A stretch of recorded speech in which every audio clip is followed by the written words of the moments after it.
Hello and welcome to Movies, Films, and Flicks. I am Mark Hoffmeyer, and joining me is a man that gave me 18 riddles to guess about which movie commentary he wanted to cover, and I got him wrong each time, and he was and I figured it out at the last minute. DJ Valentine. You creepy man. No, hi. You've watched this movie multiple times because you're an excellent researcher and do your homework. I watched this movie multiple times because I love it. I love it so much. So. Yeah, I don't know why I went all creepy there. Every conversation that we've had online, it's kind of like, I'll put Doctor Strange first, and then you're like, Batman. And then, what are you doing? I'll be like, what are the best movies in 1975? You're like, The Batman. Batman. I don't care. Break space and time. so then we figured, like, hey, let's just cover the movie on the podcast. And then one day you were like, hey, Mark, let's do a commentary for the Batman. And since I'm up for anything, and you said that you and your co-host won't let you do bad movies, I was like, okay, let's do it. They only let me do bad movies. They only let me do bad movies. So every time I do it, hey, can we do Fury Road? They're like, no. We're doing Police Academy 3. Oh, great jet ski chase in that one. Oh, God. It was like 25 minutes of a jet ski chase. Very committed. 25 minutes long. Nick Rehack and I talked about it for about a half hour for one of the Movies, Films, and Flicks podcasts. Just a jet ski. It's shorter. You talked about it for less time than it is. It's so long. 80-minute movie, 40 minutes of jet ski. It's so much jet skis. I don't understand the geography of the chase. I think they're going in a circle. I guess. That's where I was just like, I think that's where we stopped policing. No, we saw Citizens on Patrol, and they were like, all right, Sharon Stone's here. We can leave. We're done. When Bobcat Goldthwait yells at a guy and he just falls off of his jet ski, that's peak cinema. And you know when people are talking about, oh, Breaking Bad, Madman. No. Mad. Bobcat goes, yeah. That's when you know. Peak TV, Breaking Bad. I say peak movie watching, Police Academy 3, Bobcat yelling. Bobcat. And Sweet Chuck. Sweet Chuck, that's his name. I was like, what's the name of the guy with the glasses? Remember in the second one when they're training and Sweet Chuck has that little karate stance? And he kicks his shoe and the third one, I think, or second one, and it kicks his shoe and it flies in the Bobcat's mouth. Yep, and he catches it, yeah. We always do the drop every time we're on the show. If you ever listen to a whole bunch of our shows in a row, you'll always hear me and Matt will have this little exchange, and you don't know what it's from. Where Matt will go, "Oh, you killed it," which is from Citizens on Patrol. When they slam dunk the basketball house, I think, and the basketball, which breaks all levels of physics, goes through the asphalt because I guess house is so strong. It's like the ball would not whatever. But Bobcat goes, "Oh, you killed it." That's my last fond Police Academy memory. I say this quote all the time, like, I used to be a total jerk, but now I'm a real people person. Yeah, he was the villain in part 2, I think, right? And he falls down the really long staircase and is like, ow, Yeah, him and his gang. Yeah, they had a big old gang fight at the end of that movie. And I need to watch that and Surf Ninjas again. There's some great falling down stairs gags in those movies. You're the fourth person to bring up Surf Ninjas out of nowhere in the last week. What the hell? Is this an anniversary coming up? What's going on with Surf Ninjas? Well, why does everybody like this movie? I remember the first time I watched it, I'm pretty sure I had a concussion. And it was on my birthday, and I got laid in front of a TV. And I just laid there watching Surf Ninjas while having like one of the headaches of a lifetime. Maybe when I was like 12, 13, because I got hit in the head with a basketball, like right in the temple. Mm-hmm. I deserved it. But I was just laying there with like a swollen brain watching Surf Ninjas. And I feel like it's some with the expansion of my brain and the viewing experience, it's just molded into my head with the game it's gear. Stuck in there somewhere. Yeah, you've the been Beach incepted Boys. You've been incepted with Surf Ninjas. Yes, Kung Fu, dude. Leo and Tom Hardy and Ken Watanabe went into your brain and put in Surf Ninjas. Oh man, Elliot Page is like building buildings that float up in there just to put that in. Wait, somewhere old Ken Watanabe is just sitting in a room spinning a top going, I'm an old man filled with regret, waiting to die on Surf Ninjas. Never leaving this place. Instead of snowmobile henchmen, they were chased by jet ski henchmen. Oh no, we're back to the jet skis. Yeah, I'll always go back there. I've infiltrated the mainstream on jet skis. Whenever jet ski stuff comes out, people are like, Mark, check it out. All right, so we're going to watch The Batman. This is an amazing movie. Now, I know it's 3 hours long, but you can either listen to this commentary while watching the movie, or I'm pretty sure you and I will have some pretty fun discussions about the film. So you could probably listen to it in your car as well. No, we're going to watch this movie in silence, Mark. We're not going to talk at all. We're going to sit here. No, I'm just snore. We're going to look at the stuff and go, oh, that's a great watch. Yeah. I've already taped my eyes open. I'm not going to blink through this entire material, right? You can't see it, but trust me, it's there. I got Scotch tape from the CVS around the corner. I'm taping my eyes shut. I don't blink when I watch this movie. It's okay. Yeah, you don't want to blink. I was watching Mad God the other day. I keep calling it Mad Dog.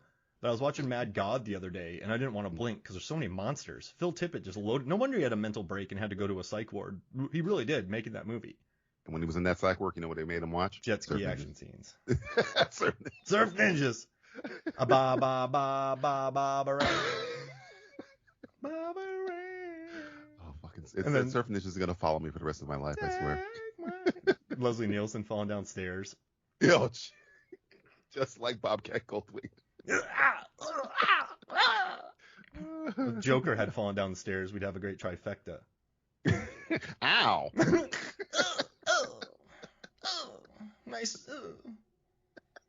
The system's let me down. Who put these stairs here? The system's working me.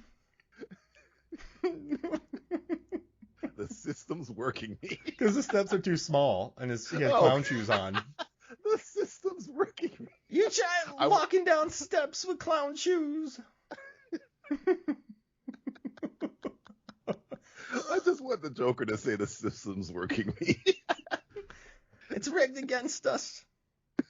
This is Bruce Wayne's fault. Oh, it's always Bruce Wayne's fault. All right, so do you have your screen pulled up here?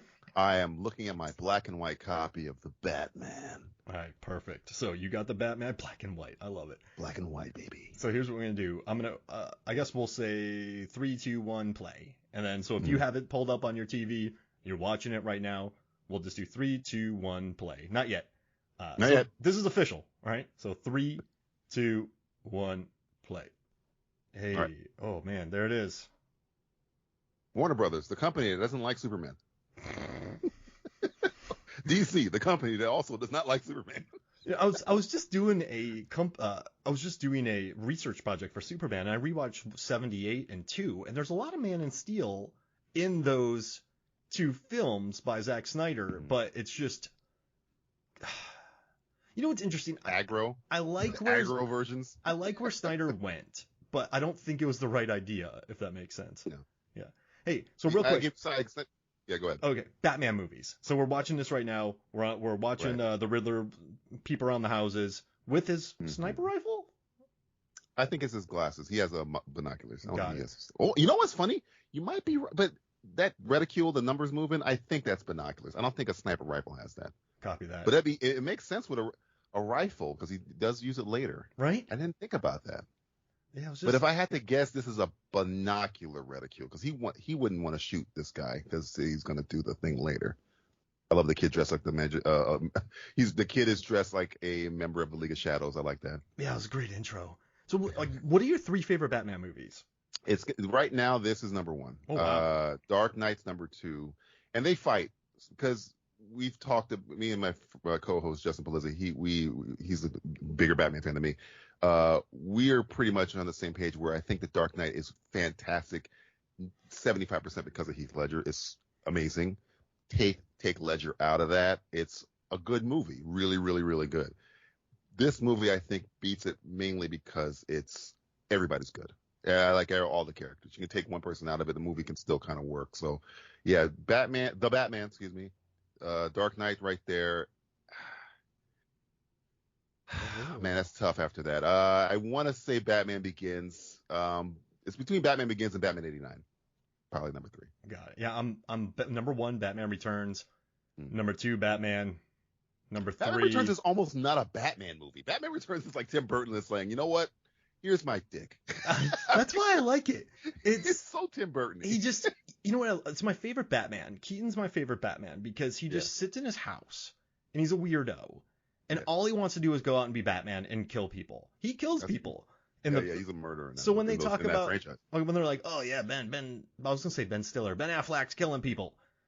No, like Keaton was blowing up clowns and henchmen and murdering people. And DeVito, I remember watching that movie when he bites the nose and eats the fish. At least I'm not gushing blood. Yeah, that part. This blew my mind. And just watching Catwoman, Michelle Pfeiffer, Batman sits at home depressed, but when the light comes on, he's like, oh yeah, it's fighting time. Which makes no sense when the bat signal is against the wall. Yeah. It's like, how's the bat signal hitting the wall of your mansion 700 miles away from the city? And it's parallel with the ground. See, but it's just of mirrors throughout the opposite so city. Weird, and it's so different, and that's why I like it. And then I'll say the Batman. This one is my number 3. I'll say that. This is the first jump scare of the movie. This scared the living shit out of me when he 2 scares when he's standing behind him. I was not paying attention. It was shot so well. Yeah. And then with the visceral yell he's about to do, it made me jump a little bit. I was like, oh my God, this is, and it's pulled from the Zodiac Killer. I mean, when people tell me why do I love this movie so much, I mean, how do you make something with a property that has been adapted, as you were talking about, already multiple times in multiple formats? You do what the other films and shows didn't do. Focus on Batman's detective work. Yes, Nolan and Burton touch on some elements of Batman as a detective, but Reeves centers this entire film on Batman being a detective. And most important, most people understand that Batman is like, he hangs out with Superman, he's action-packed ninja stuff. But if you read a Batman comic book, it's Batman solving crimes, doing detective shit. Hence, the first time he ever showed up in a book was called Detective Comics. So yeah, being the one of those things, I really thought this is how you make it different. You make it a combination of the Zodiac movie that David Fincher did and the Seven movie that David Fincher did. And I think that's why I think I love this movie, because it's something like with such an iconic character that I have never seen before. And I've always wanted Batman doing this stuff, being detective Batman. Is so good. And smart too that he's not good at it yet. Like, no, it's great. Yeah. He's not like, I love that. It's nice not having like a omnipotent Batman in this movie. Right. I mean, when Riddler at the end is like, wait, what? Like, he's like, are you serious? Yeah. And I remember he makes many mistakes in this movie. Yeah, he does. My favorite scene in this movie, we'll get to, is Gordon and Batman making a mistake. Mm-hmm. And it's like, oh wow, this is, I mean, and essentially this entire movie is Batman realizing his mistake, which you find out at the end where he thought that, vengeance was the way, but it's not. It's, he had to be something else. Now this scene right here is going to culminate as the beginning of the greatest opening 30 minutes of any Batman film ever. Oh, this narration this is my friend Justin, who's again Batman aficionado. This is the first thing he was like, oh, this movie's gonna be good. Because first you got the narration. This is so good. And the fact that he's now underlining what Batman is. He is fear. He doesn't even have to be there, and people are stopping crime. Like there's that scene in The Dark Knight, the opening of The Dark Knight, where they see the signal and like, oh, I'm good, man. I'm not doing a drug deal. Mm-hmm. This is just up to the umpteenth degree. You're seeing crime all over the place, and as a viewer, as a criminal, you don't know where he's going to pop out. You don't know if he's watching this crime. You don't know if he's watching this crime. You don't know which crime he's at. And the fact that you don't know and they don't know, that's what makes him scary. That's what makes him freaking Batman. So when he does show up, you're like, oh, I've just drawn the shortest straw of them all. I mean, it's a gigantic city. I mean, you look at it's kind of based off of New York City, and with all the different boroughs and I mean, you kind of have to get unlucky to almost get caught by Batman because of all the crime. Right. Yeah. But it's the fact that the people who do get caught, hey. So the fact that you're like, okay, if there's any threat of me catching that kind of ass whooping that this guy is about to catch, do you risk it? And because the city has so many nooks and crannies and boroughs and shadows like that we're seeing right there, you don't know where he is. So you've done something that regular people are afraid of crime. Batman has done it to criminals, where you don't know where a criminal's going to come out and rob you. And the criminals don't know where Batman's going to come out and beat the living shit out of you. It's like that I think they've touched upon in Batman 89, and they did a pretty good job of it in The Dark Knight and Batman Begins. But this is just 30 minutes of them hitting that, putting you in the world, hitting the fear. Like this, here we come right here where You don't know, because when I'm watching this movie, I don't know if he's going to take all these guys out. I was like, maybe he's going to take this guy out. Never takes this guy out. It's just the fear of, like, this guy is scared shitless. Like, look at this. He's nowhere in this area, and this guy's pissing his pants. That's Batman. I mean, any dark alley, anything. Anywhere. It's good fake rain work, too. I'm a big fan of good fake rain because I've seen so much bad fake rain. But, yeah, they definitely loaded this thing up. Looks beautiful. Now, we're about to get into probably one of the best trailer moments, I think, of the last several years, where Batman absolutely pummels one of the gang members. And it's such a brutal, brutal moment from Batman. Like, how did you feel when you first saw that? Like, what was that? I did. When I watched the trailer, I was like, yes! But when I watched it in the movie, I was, I did have a different show called DJ Valentine Has Issues where I talked about Batman killing. And I'm not a big fan of Batman killing at all. But when I say that, and when I said that, I didn't really emphasize the point where I don't think Batman should kill at all. That's what separates him from everybody else. But don't get it twisted. Batman ain't going to kill you, but he's going to beat the living shit out of you. You're not going to commit crime ever again. Yeah. He's going to beat you to a point where you're like, I'm in traction. I'm going to be in a hospital bed watching Surf Ninjas because Batman beat the living crap out of me. My ribs are jelly. Right. Even if I'm not even there, everybody in this vicinity is going to be rethinking their life after this beating. That's the beating Batman gives you. And when he comes out of the shadow here, this is another thing I love. The fact that, and this is a sound editor, I'm not sure who did the sound for this movie. It's fantastic. It's just the weight of Batman, how heavy he sounds, how methodical he sounds. And this is Batman, again, not a killer in this one, which is good. They make emphasis of that. But he isn't here to save anyone. Batman's not a savior yet. Batman is here to fucking punish people. Yeah. The guy on the floor is just a bonus or just whatever consequence of what he's about to do. He's not here for him. He's here to punish these guys for committing a crime. He's not here to save that guy. No. And the part where he walks over to the guy, please don't hurt me, because Batman doesn't, at this point, he does not. He's here for him.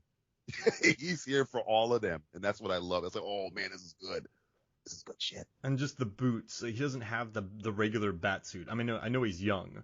But the combat boots, the armor, he just looks so cool. And also, I love the way Greg Fraser shoots this movie, and we'll talk more about him. Oh, here it comes. Boom, boom, boom. My just God, Jesus. Absolutely smashes him to the ground. But Fraser, I like that there's really no...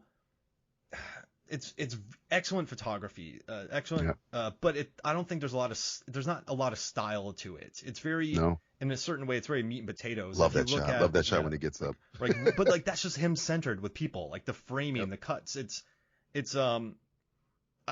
just very effective camera work that still looks beautiful and it's well lit. But I just love like Rogue One, Dune. Yeah, they just capture scale. And like shadow, like he knows how to capture scale and shadows so well, and pull you into a world. Like you're right at this point now. We're like, I don't know how many minutes in we're into the movie. 11 minutes in. I'm in. Okay, you got me. I'm in this. I'm in Gotham now. Usually, watching in some of these other Batman movies, you don't need that to happen. Where you're watching like a fantasy world, like a Tim Burton's Gotham. But this world is a world that you recognize. Mm-hmm. But this guy, like, I love this part where he's like, please don't hurt me. Batman almost forgot this guy was there. It's not him. Sorry, the man on the floor, not this guy. He was coming for him, but then he just changed this guy's life. You're never going to commit a crime again. You're now not in gangs. But this guy over here, he forgets this guy is here because he wasn't here for him at all. And the guy's like, please don't hurt me. He's afraid of Batman. Like it's because he's not a savior yet. He's not a hero yet. He's punishment. He's just I don't want to say the Punisher because the Punisher murders people, but he is here to strike fear in criminals if they commit a crime. He's not here to save anybody. He's if you rob somebody, he's here to hurt you. He's not here to get the purse back. He's here to hurt you for that. I love this shot. It's one of the first times, other than The Dark Knight, you've seen Batman on a crime scene with a whole bunch of cops. This is like, I love that shot. That's when I knew Pattinson got it, by the way. Mm-hmm. Got that character when he does the little eye look up. Oh man, were you hesitant about Pattinson? Because I was. Oh wow. I didn't know until this moment right here, and I was like, oh, he's got this. Wow. He's locked in. I don't know. It's something about the eyes. He does such good eye acting here, and a lot of it's Greg Fraser who said that he was trying to always light his eyes subtly where you always see them. But when the cop puts his hand on his chest and he just looks up at him, he doesn't say. I think he says one line in this whole scene, and it's just you cannot not look at him. He's giving out evidence without saying anything. Like we're gonna see this part here where he sees something they missed on the floor. He doesn't say, "Hey, there's something over there." No, he just walks over to it, looks down, then brings attention to it, and takes a photo. Yeah, it's so good. Like he's so this scene is where I thought, okay, Pattinson, he's got it. And when I heard of him being cast, I'm like, because he has the stigma. I know he was in Good Times and he was very good in that. And I saw him in Rover. He's excellent in Rover. Lost City of Z. Like he turned into some beast mode. Like Rover, Map to the Stars, Cosmopolis. He went beast mode there for a while. Even as good as an actor he was, I was just like, he's a good actor. Rover proved it to me. But I was like, is he right for Batman? I love that shot where the guy. Remember Keaton, right? Everyone was pissed off about. Right. Everyone was annoyed about Keaton. Everyone was annoyed about Heath Ledger. Like the Batman fan base, they get so mad about casting, and then it turned like. I feel like the performance is going to be good when the fans are mad about it. It's like, okay, good, we're set. It's funny. Has there ever? There's only been one I can think of. The what's his name? Lex Luthor one. Jesse Eisenberg. Jesse Eisenberg was the one I was going in. I was like, this is going to be bad, and I watched. I was like, yep, it's bad. Mama's moonshine. I was right this one, but no, you're right. The Heath Ledger one, people were pissed off. I wasn't pissed off about the Ledger one. I was hesitant about this one. I was too young to care about Keaton at the time. I think I was like 11. Yeah, I was 11 when that happened. So I didn't care. I just wanted to see Batman do stuff. You weren't one of the 100,000 people who sent in a letter complaining about Keaton? I was like, hey, Batman, Prince. That was me. Prince? Oh, man. Yeah. Jack Nicholson just crushing it. That was the part right there where he walks over and sees the blood they missed, and he doesn't say anything. He just stands there, walks away. This suit, I love. There's a little Court of Owls reference there. There's so many little Easter eggs in here for fans. The suit reminds me of the Arkham games. That's why I like the chess piece thing, where it's kind of like an amalgamation of because I wasn't a huge fan of the Batman Begins suit, and the Dark Knight suit was almost too practical. This kind of is the amalgamation of the two. I do like it. I like it where it's a little off black because I did like Ben Affleck's gray on black. I do like that. But this suit is one of my favorites. Here comes one of the few F words and the only F word in this entire movie coming up right here. You know what's crazy is I thought this movie was R-rated.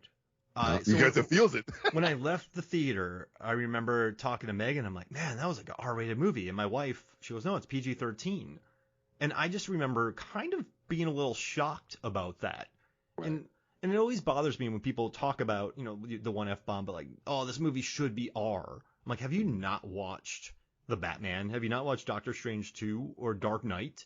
Like, or, the Indiana Jones films. Like, those have some, like, you can make brutal violence, a gnarly PG-13. That's not the issue. So I was kind of relieved when this was PG-13, because whenever I hear a director go, we're going back to R, we're going hardcore, I'm like, this movie's not going to be good. There's certain characters that I think live better in R. You can do Dark Knight proved you can make, because a lot of people were thinking because of what Ledger was doing that was R. Yeah. Like you were saying. But there's certain characters that kind of can't breathe in a PG-13. Punisher, Blade. Punisher, Deadpool, John McClane. They kind of got to live in an R. Batman can get very, very dark because a lot of Batman is not seeing stuff. Mm-hmm. It's, the shadows and stuff like that. You can do stuff and crime scenes, post-death. You can get away with a lot of stuff. So you can make Batman be an R. Now, I think the problem I have with Man of Steel and Superman movies is that they were trying to make that when they first started it, make it fit in the same universe as Nolan's Batman thing. And Superman doesn't need to be any dark at all. No.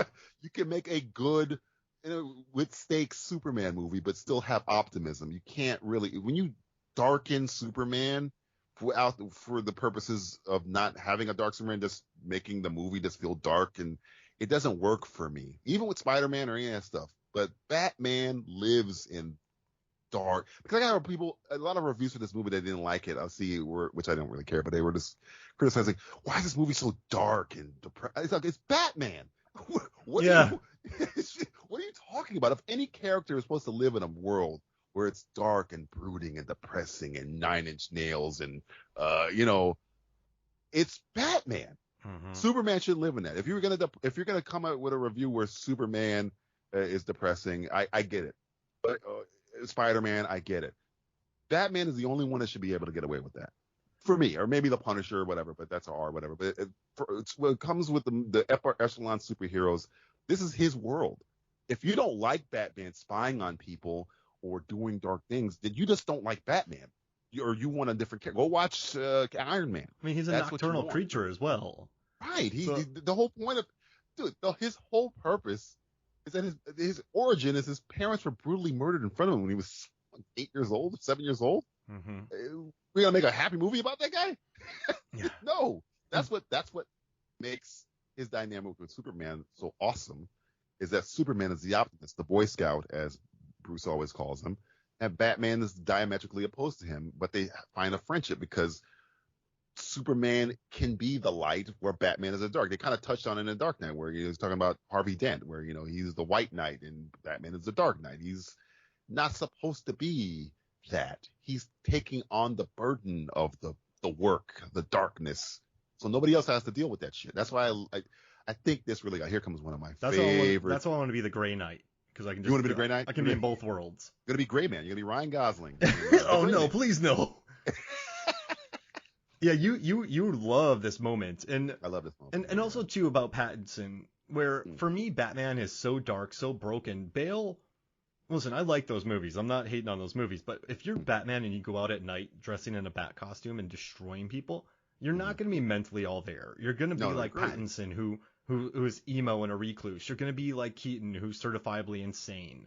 Or I guess Affleck. You said earlier, he's not refined yet. You told me earlier, when you were saying earlier, that he's not fully, he's only Batman now. He doesn't know how to be Bruce Wayne yet. Yeah, so I love him living in this dark world of, as soon as he comes home, he doesn't hang out with his buds and go get brunch. He looks over his night. He examines the footage. I mean, this is what he's doing, and I like that about him.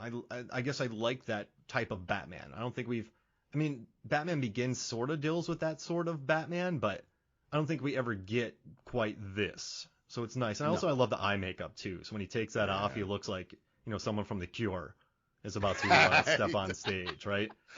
It's like the Pixies are playing. And also, Batman, good night. See you later, Denver. See you later, Denver. Wait, where am I? Yeah. Wait, Gotham? Gotham. Oh, shit. Oh, Gotham, Denver. But now here's the scene I always break down. Yeah, you do. Yeah. So because my people give me this another thing when they don't like this movie is that, why is Bruce so pissed off at Alfred? And like I love this Blade Runner stuff here. If you watch it here, it's Bruce being edgy. He's still on essentially, and he's gonna come out slick to Alfred and immediately regret it, because Alfred doesn't know why Bruce is so obsessed with this. Alfred is kind of his tether to reality, staying human, and he doesn't know. And Bruce doesn't want Alfred to stop his mission. But when he comes off slick at the mouth, you can tell he's like, you know what? I'm sorry. He doesn't say I'm sorry. He just does what Alfred told him to do without saying a word. And then when he leaves, Alfred looks at what he was so obsessed with and sees it's the little boy. And he completely understands that this is why he's so obsessed, and goes and helps Bruce what he was doing. He picks up the slack. That's the dynamic of Alfred and Bruce. And people just, why is he so mean to him? They want the chummy Bruce and Alfred thing, which is not developed yet. He's still young Bruce. He's still he hasn't been able to work out that stuff yet. When he does, they'll be chummy, or they'll be Christian Bale, Michael Caine. But right now, he's super obsessed. He doesn't even know, he's not even doing his mission correctly yet. Yeah, crime's getting worse. Crime's getting worse. He's misunderstanding what his symbol is. So right now, he regretted right there. And I also puts his love head down, this is 2 years. This is 2 years, man. This is professional fighters need years to become the best of themselves. This guy's going out at night on a limited window in secret fighting crime, pummeling crime. Like, he's not going to be that good at it yet. So Alfred sees the kid, automatically sees the boy, knows, watch Serkis's face. Oh, that's what he was doing. Okay, now I get it.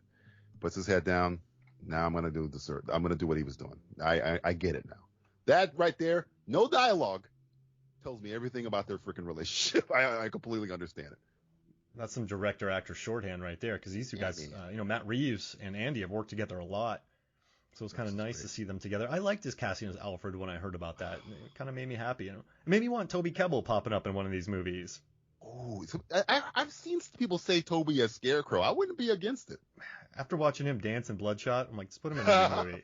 I forgot about Bloodshot. Yeah, he does have. He's barely in that movie. I thought he was going to be the heavy, but he's like in the first 15, 20 minutes, and that's it. Yeah, it's a bummer, but I like the idea of it. He dances like that psycho killer, but it's just a simulation. I'm like, man, how cliche is this? And they're like, oh, it's a simulation. Like then they're making fun of him for that. I was like, brilliant. And watch this little subtle acting here by Robert Pattinson, where he's been out all night. He looks up, it sees it. It's very, very bright. Alfred already has his sunglasses right there ready for him. He puts it on. Watch, you're gonna see there. Well, God, it's really bright in here. But he doesn't. Before he walked over to Alfred, he does a little thing where he's like, "Oh man, it's bright in here." It tells you everything you know about Bruce. He's been out all. I don't think he slept. I think he's been up for like 48 hours. Oh yeah, just exhausted. I mean, look at him. He looks like a zombie. Yeah, I always feel that there was a scene cut here, because they go from them in the room and then go from him in the cave. Yeah, it seems like you could have the same conversation in one spot. It seems like there was something in the middle there, but there might have been the scene where he met the people, but I don't know. It just feels like there was something missing there. You could have done all that business in one area, but they moved it around. I was watching the behind the scenes videos, and they were thinking about potentially shaving Robert Pattinson's head for this role. And they're really happy that they kept his hair long. I think that adds a lot to the character. I think it's long. It's not quite unkempt, but it's very moody. I like the cured look. Yeah. I dig it. It's, he wouldn't shave his head.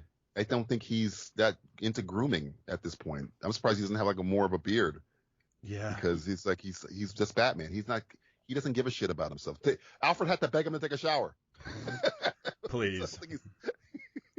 Whenever I speak like Alfred, though, I just want to be Michael Caine. Michael Caine? Yeah. Take a shower, Master Bruce. Master Wayne. There's a knife with a thumbprint in the car, in the dashboard.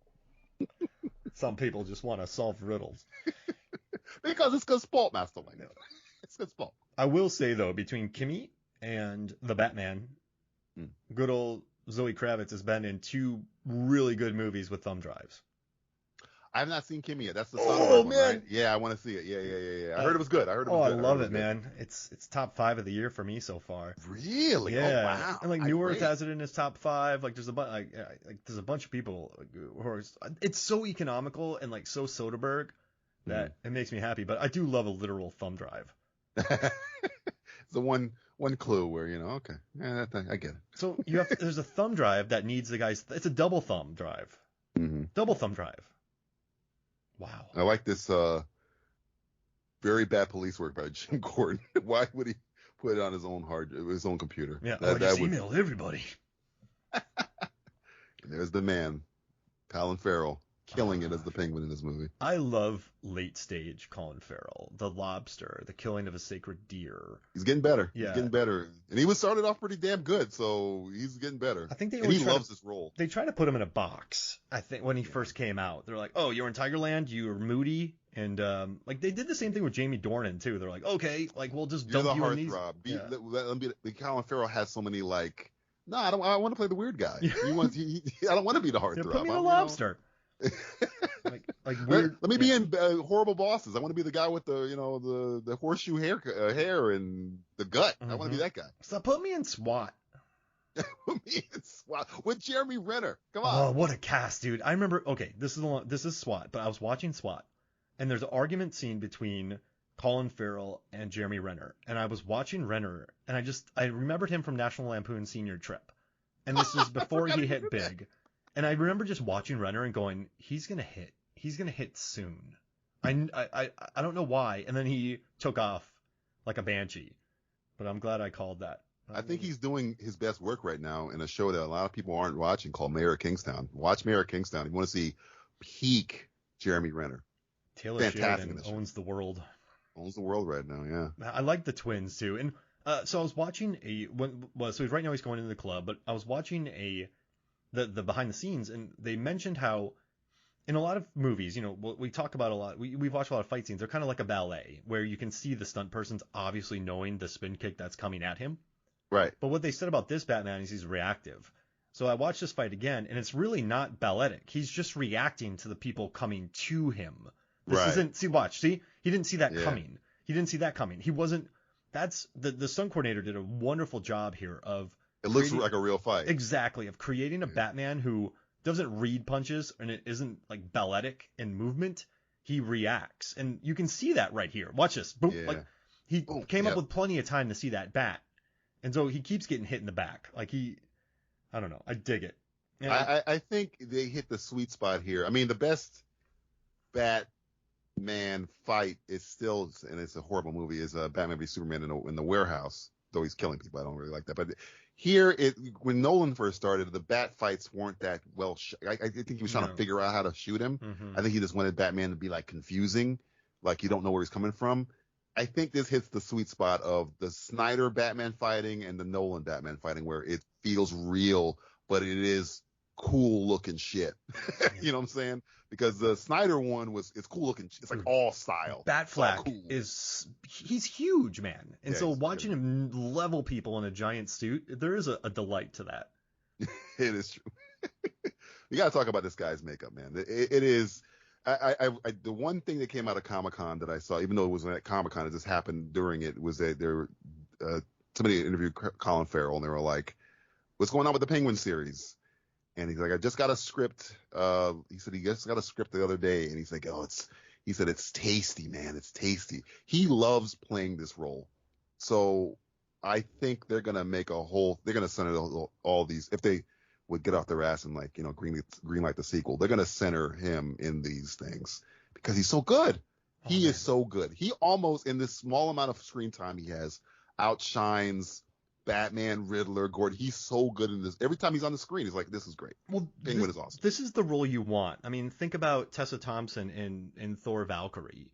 Thor Ragnarok. Think about that, where you get to show up for a little bit and just crush it. Like, you just get to show up and have a lot of fun. And, I mean, we're talking about the makeup designer in this.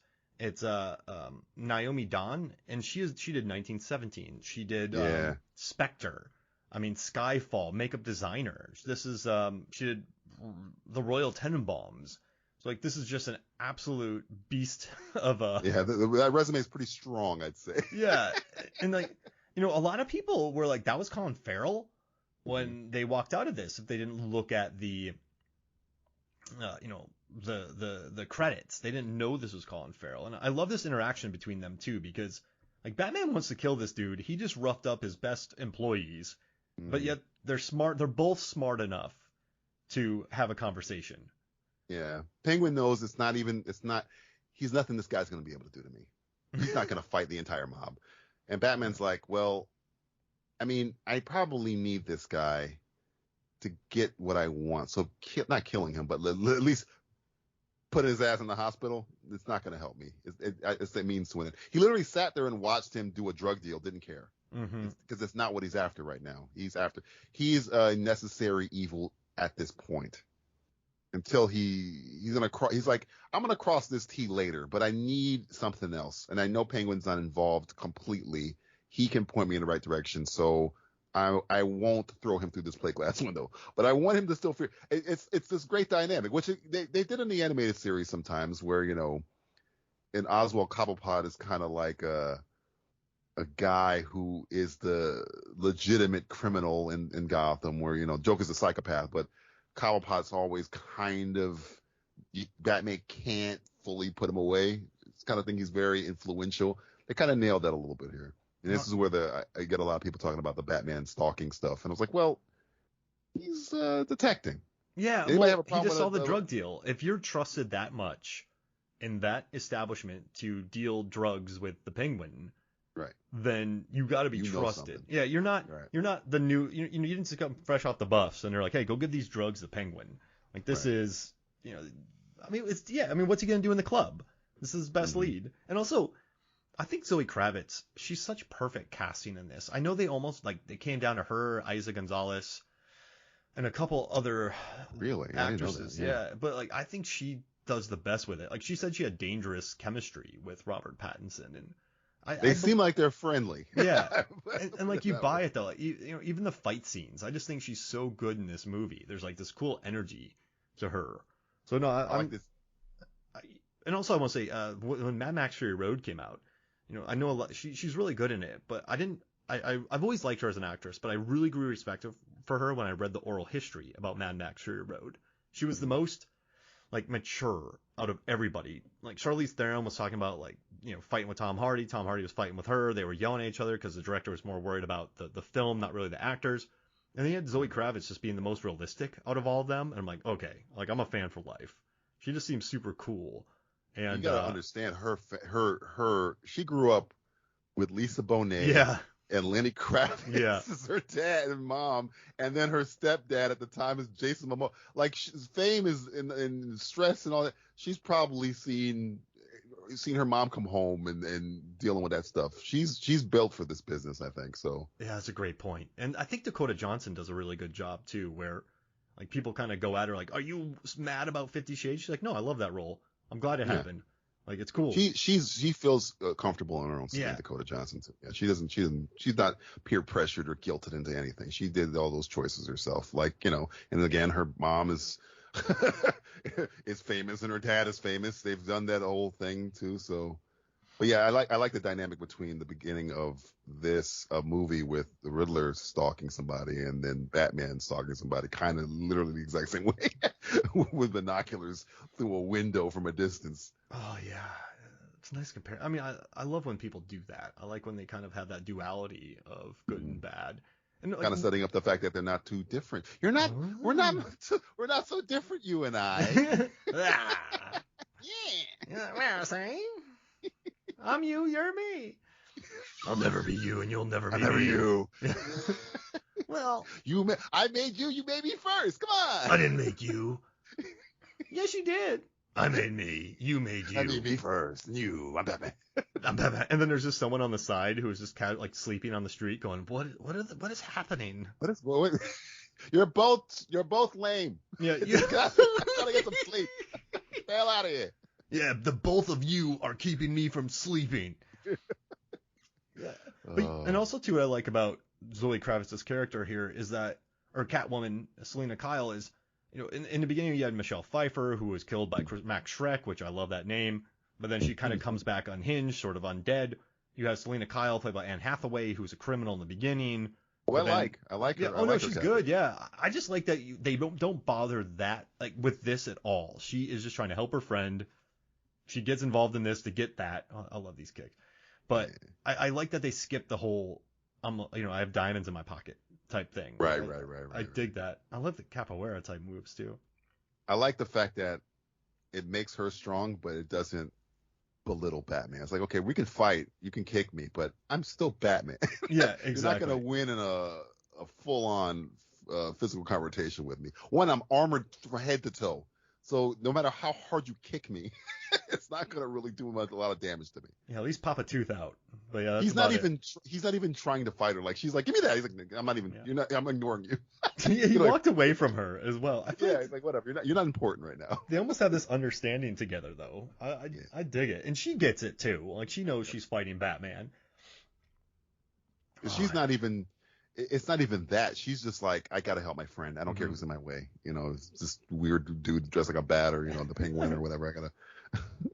And just skip all the thieving. You don't need that.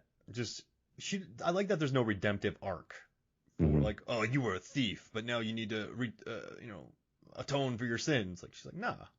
No, man, I've had that arc before this movie happened. She's had her arc already. She's who she's supposed to be already. She became that already.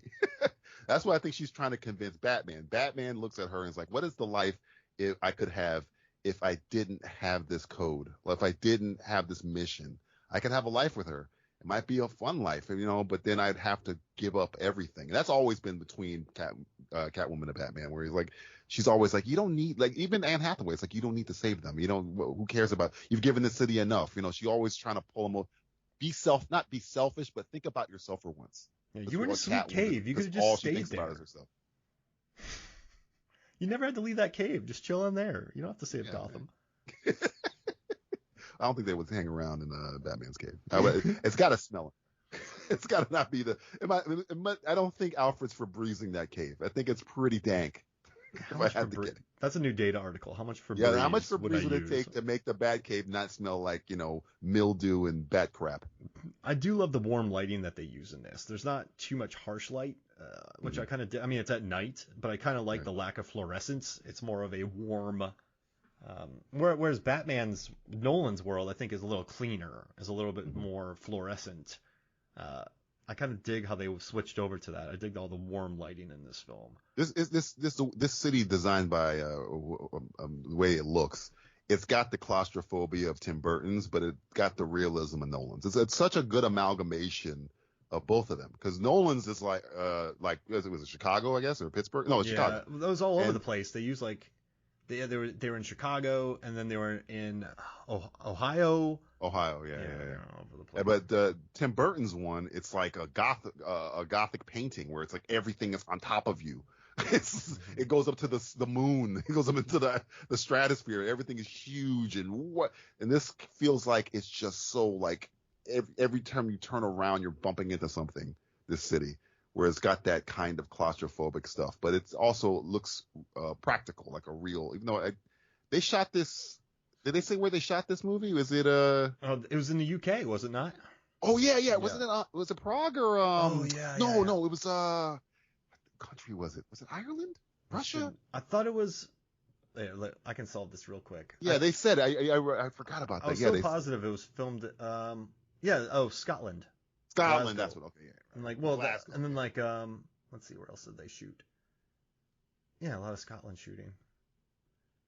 And I was reading about the production designer, which his name's James Chinland. I mean, the dude worked on 25th Hour, The Fountain, which I think is beautiful, Avengers. He also worked on War of the Planet of the Apes and Dawn of the Planet of the Apes, so he has a nice shorthand with the director. But he also worked on Lion King, and I feel like the Lion King is almost directly responsible for where we're at now with a lot of the the massive expanse, the wall that they're using over at Disney, because they use they use the LED screens here as well. They worked on Lion King, and Favreau got so tired of the green screen, he's like, and blue screens, like there has to be a better way. So he did the production design for the Lion King. I bet he learned a lot of tricks. He talked with Favreau. He comes on this movie. He works with Greg Fraser, and so I really think there's a good blending of practical effects, VFX, and then production design in this film. Like it's done. I know I'm gushing on it, but I kind of like seeing the evolution of this guy. And also too, one thing I really love about Matt Reeves is when he shot the first Planet of the Apes movie, he was in New Orleans swamps, and he said he had walking pneumonia, and that everybody was hating him, and he had like IMAX cameras in the swamps shooting. Giant cameras bigger than him on his shoulder, just in the swamps fight. And they're like, well, you can't do visual effects in the swamps, like you need to have CGI, you need to have a studio. And he's like, no, we are going to figure this technology out. So I do think between Matt Reeves, Denis Villeneuve, they are guys who are pushing technology, and then bring in Greg Fraser on top of that, and you have a crew who, I think they did a really good job with this movie of making it, moving some technology further, because you'd be really surprised where VFX are in this movie. I know it has nothing to do with what we're watching, but I mean, that's where visual effects are the best, when you don't even know they're there. When they're like, well, we got to get this background, or at least this little element. Maybe we got to replace this, and it's there to enhance what you shot, not to be the shot itself. Yeah, I think that's when visual effects are the best. Now, quick question for you. There were a lot of complaints, and I felt this a certain bit because I had to watch Seven recently. I had watched Zodiac recently, and I actually watched Saw. I had to write a video about Saw, so I had all these things fresh on my memory. And now, bear in mind, I have my students go at movies released in the 1940s, and they were all sequels and ripoffs. So movies have always paid homage, borrowed from each other, stolen from each other, sequelized each other, rebooted each other, remaked each other. I mean, this is the 48th Batman movie. But what do you think about the people who complain about this feeling a little too Seven? I mean, look at these shots. Like, this is very... Oh, yeah, this is straight Seven. Yeah, so, I mean, for me, this is what keeps me from calling the Batman a masterpiece. I think, there's only been one 100-point game, like, in the history of the NBA. I have a hard time calling movies masterpieces because I know sometimes I'm watching this movie and I see, oh, okay, that's that. But you watch Mad Max Fury Road, it's Stagecoach. Like, there's a lot that you... if you blame this movie for that, you have to blame every movie ever made. A lot. Any movie that ever does anything ever. Yeah, exactly. And I hate it when people specifically call out certain things. Like, people watch Event Horizon, they're like, it's reductive, like it borrows from things. I'm like, so did Alien. But yes. How do you feel about that kind of complaint about this movie? Seeing that trap reminded me of Saw, the games that people are playing. Like, what do you say to that? When I watched the trailer for this movie, and I was like, oh, he's gonna make a Batman movie, but he's gonna use Seven as kind of like a guide. Awesome. That's a great idea. Yeah. Because you're not. There's many shots that are very close to Seven and Zodiac in this. Very close, David Fincher and all that stuff. But it's essentially like a guideline. It's essentially like, okay, this is how I wanted to feel, but we're making our own thing still. We're gonna say, what's the kind of color paint you're gonna use? I'm gonna use blue from Aqua Blue, but I'm gonna use the same color this other artist used, but I'm gonna paint my own painting. You know what I'm saying? Mm-hmm. That's how I see it. When I see stuff, when people do nods or homages, I like that stuff. That means one, they got good taste. Two, they kind of know what they want their film to be. I'm trying to think of a person, a filmmaker that hasn't done an homage to something. I'm like, did Kubrick do it? Yes. Yeah, of course. Did Coppola? Yes. If everybody does it, you're not reinventing the wheel. And I'm not saying, I think it's, what's the word I'm looking for? Lazy to say it's, unoriginal. I think he's just using it as a guideline. This is a shot I love coming up with, this train that comes out of freaking nowhere. It scares the shit out of me. But no, the lighting and stuff that Greg Fraser is using here and how Reeves is directing it here, you can say, yeah, it's just like Seven. Yeah. On the surface, if you're just looking at, side by side, but these movies are not anywhere near the same. Mm-mm. It's just, it's almost like they can fit in the same universe, but they're not the same movie to me. And again, when I saw the trailer, when they're doing the detective thing, I'm like, well, if you're going to, use a guideline, you want it to feel like a noir-y stuff, use that kind of feel. When you're describing it, like you're pitching it, like, I want to feel like a kind of like a Seven vibe, Yeah. Like that's what it's for.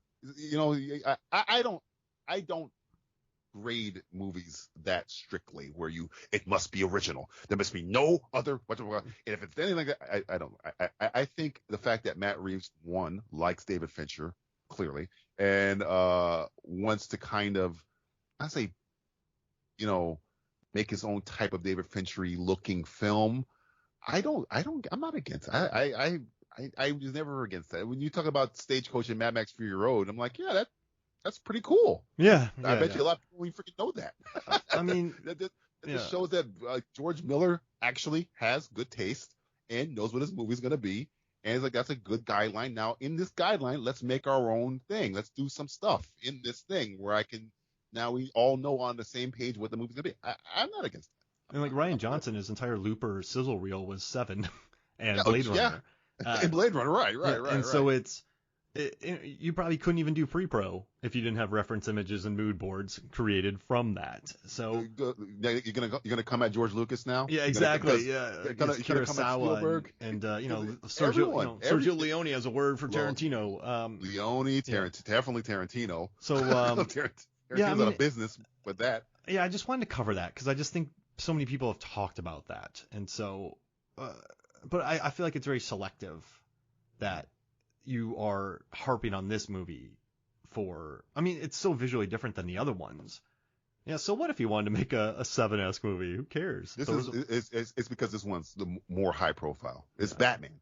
It's not, if you're bringing up, if I bring up like a smaller movie that's like Looper, that's like a certain other movie, then nobody really knows what Looper is, kind of thing. Even if it's aping something else, everybody knows who freaking Batman is. Yeah, so that's high true. profiles that we're gonna, they're gonna be like, oh yeah, why are you doing this? And they're not gonna correlate that every other director you probably can think of has probably done some movie with an homage to something. We just saw The Joker, which is essentially King of Comedy mixed with Taxi Driver. Not essentially. Anybody crap on that? Nobody was yelling at Joaquin Phoenix when he won the Oscar for playing that role, which is essentially Robert De Niro twice. It was so smart though to bring De Niro in. Oh my gosh.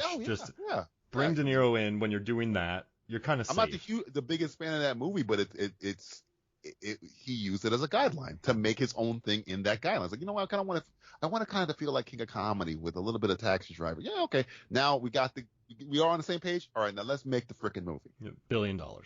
I like Sarsgaard in this movie too. He's kind of, he just seems like a nice dude. He's a drophead in this movie, Sarsgaard, but yeah, I feel so bad for this character. Yeah.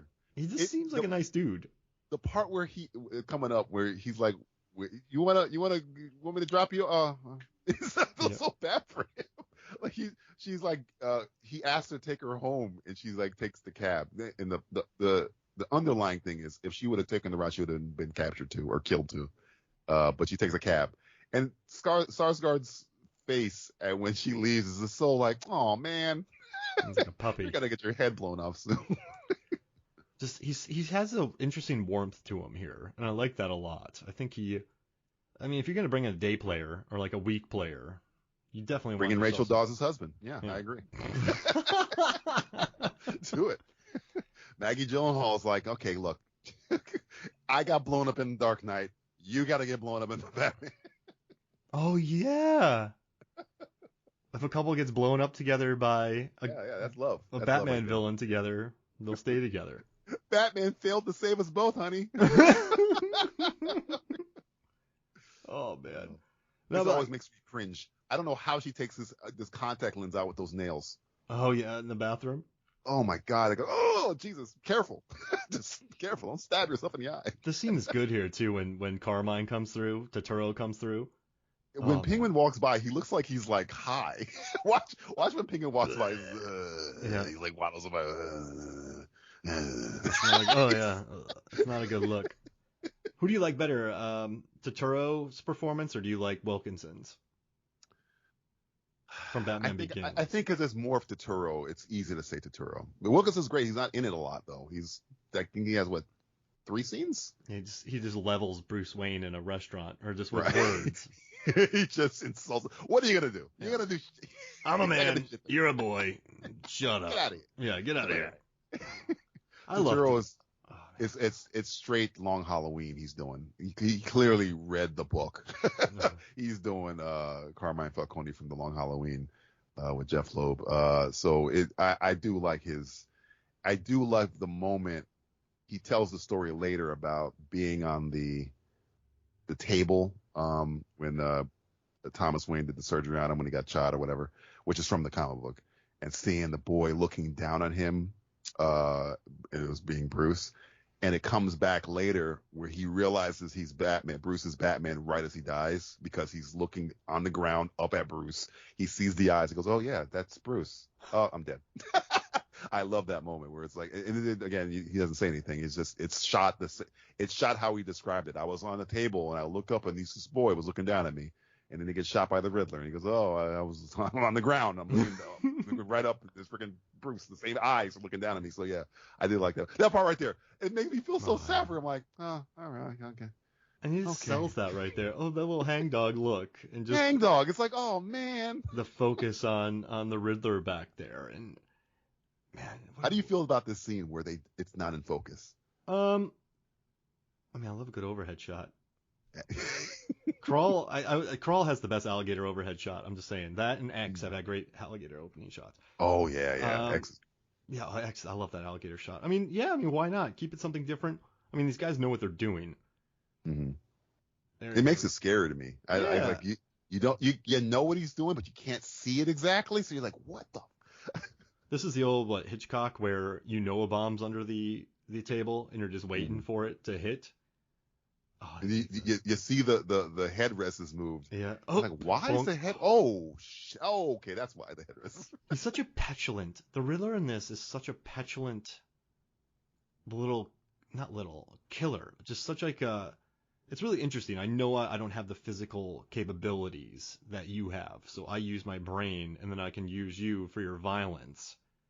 I think he got stunted as a child because of the trauma, where he's still a child, just grown. Yeah. Because when it comes to one of the greatest scenes in this movie, where he's like, no, that's such a childy, kiddie response. Because I think he's a genius, but I think he's still stuck as a boy. Mm-hmm. Kind of, where it comes to emotion, where he's just like, hey, when he hits the guy in the beginning, he's like, yeah, he's like a little kid. Yep.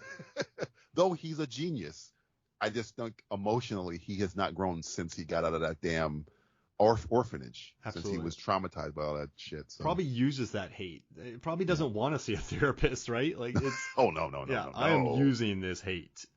Why does nobody mess with the bat light? Because the bat signal, because people can get to it. Right. This is not on top of a police station. Would you?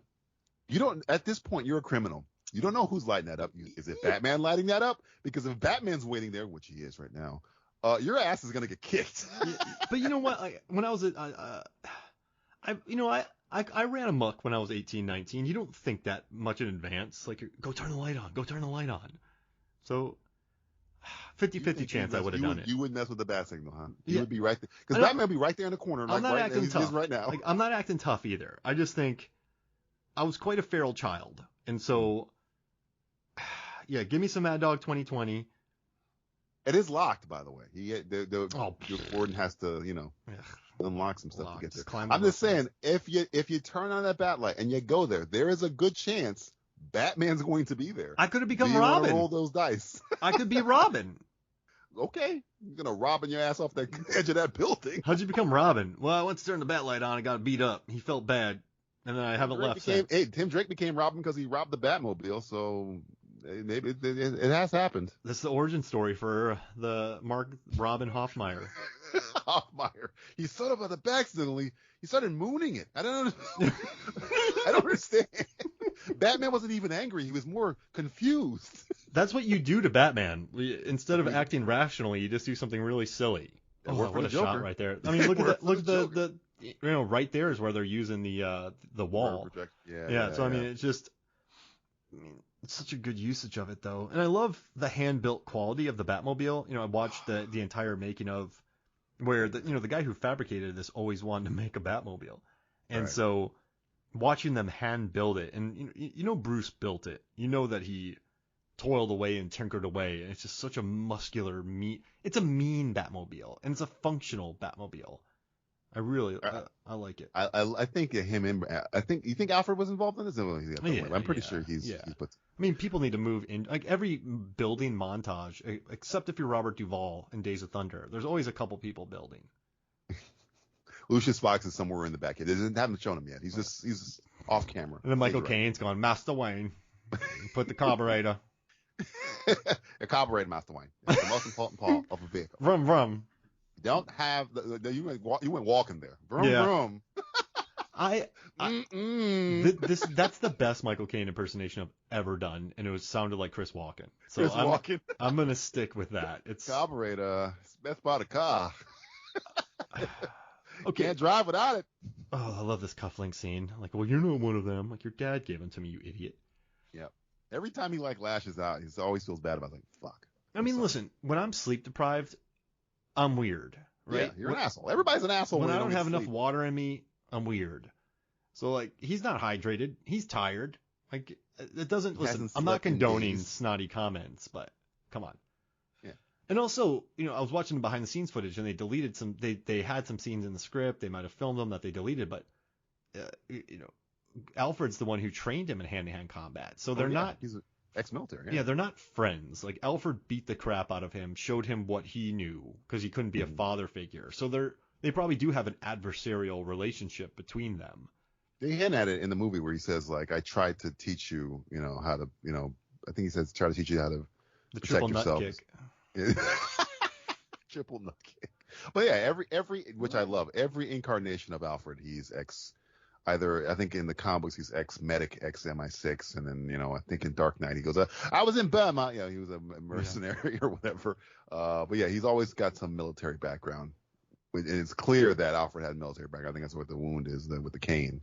But yeah, I really love, somebody brought it up. I don't think we've gotten a horrible Alfred yet. No. Jeremy Irons, I think, is freaking fantastic. He's one of the best parts of those movies is Jeremy Irons' Alfred. Super sassy. He's not dealing with Batman's crap. I love sassy Alfred. Sassy Alfred's great. Jeremy Irons hit the head. Mr. Irons, you knocked it out of the park. You're one of the best parts of those horrible, horrible films. Now, quick question. Where exactly is the Penguin Oz Cobblepot in this organization right now? So he has the club. I think he's a capo. Like, he's like number one lieutenant. He does all the dirty work. He's like the last guy you talk to before you talk to Falcone. That's how I see it. Where, Falcone doesn't want to have to deal with all this shit. So, hey, Penguin, you run the club. I make you think that you're bigger than you are. People come report to you, but everything you do goes through me. Everything. So, like, he's like right under him, I think. Got it. But it's still, but he's still very much so not the leader. I dig it. Right. No. I think Falcone knows how to manipulate everyone. He knows how to manipulate Penguin. Make him think he's, the king. But at the end of the day, Falcone knows he's the king. He doesn't need to, boast and brag and show up at little events. Though this is showing up here, but like he's fine with the Penguin being the kind of the face of the organization because he wants to rule. He's ruling not just the mob. He's ruling the cops. He's ruling the politicians. He's ruling everybody. Yeah. So when he's dealing with the politicians, he doesn't have time to be dealing with the low-level scumbags. Penguin can run that crap for him. I always love the big bosses when they have to deal with something on the street level, because they're so annoyed. Whenever you see it, whenever you have to see like a director on a set or just something having to deal with something that they should never have touched them, I love it's the same look on same look and tone of all of them. What do you think about? Me and Justin have a theory here, and they never answer, and they probably never will. Is this Joe Chill that we're about to see? Oh, the guy who killed the parents. Not the guy that we see later at the end that says I'm vengeance. The guy who's talking to Bruce, not this guy. Mm-hmm. That's Frank. That's Frank Cold. Yeah, Frank Cold. No, Victor Freeze, Frank Cold, Joe Chill, Tommy Ice. No, this guy right here. Scum sucker. I for some reason I think this is Joe Chill. I don't know if it's they might have cut around it where it's not him, but it makes sense to me that it's Joe Chill because he says the rich scum sucker seems like it's pointed at that's probably why he killed Thomas and Martha. I don't think we're ever gonna find out. I think it's Frank Joe Cold. Chill's the one that killed Frank Cold. Frank Cold. It's Frank Cold. Yeah, he killed Batman's parents' uncle and aunt.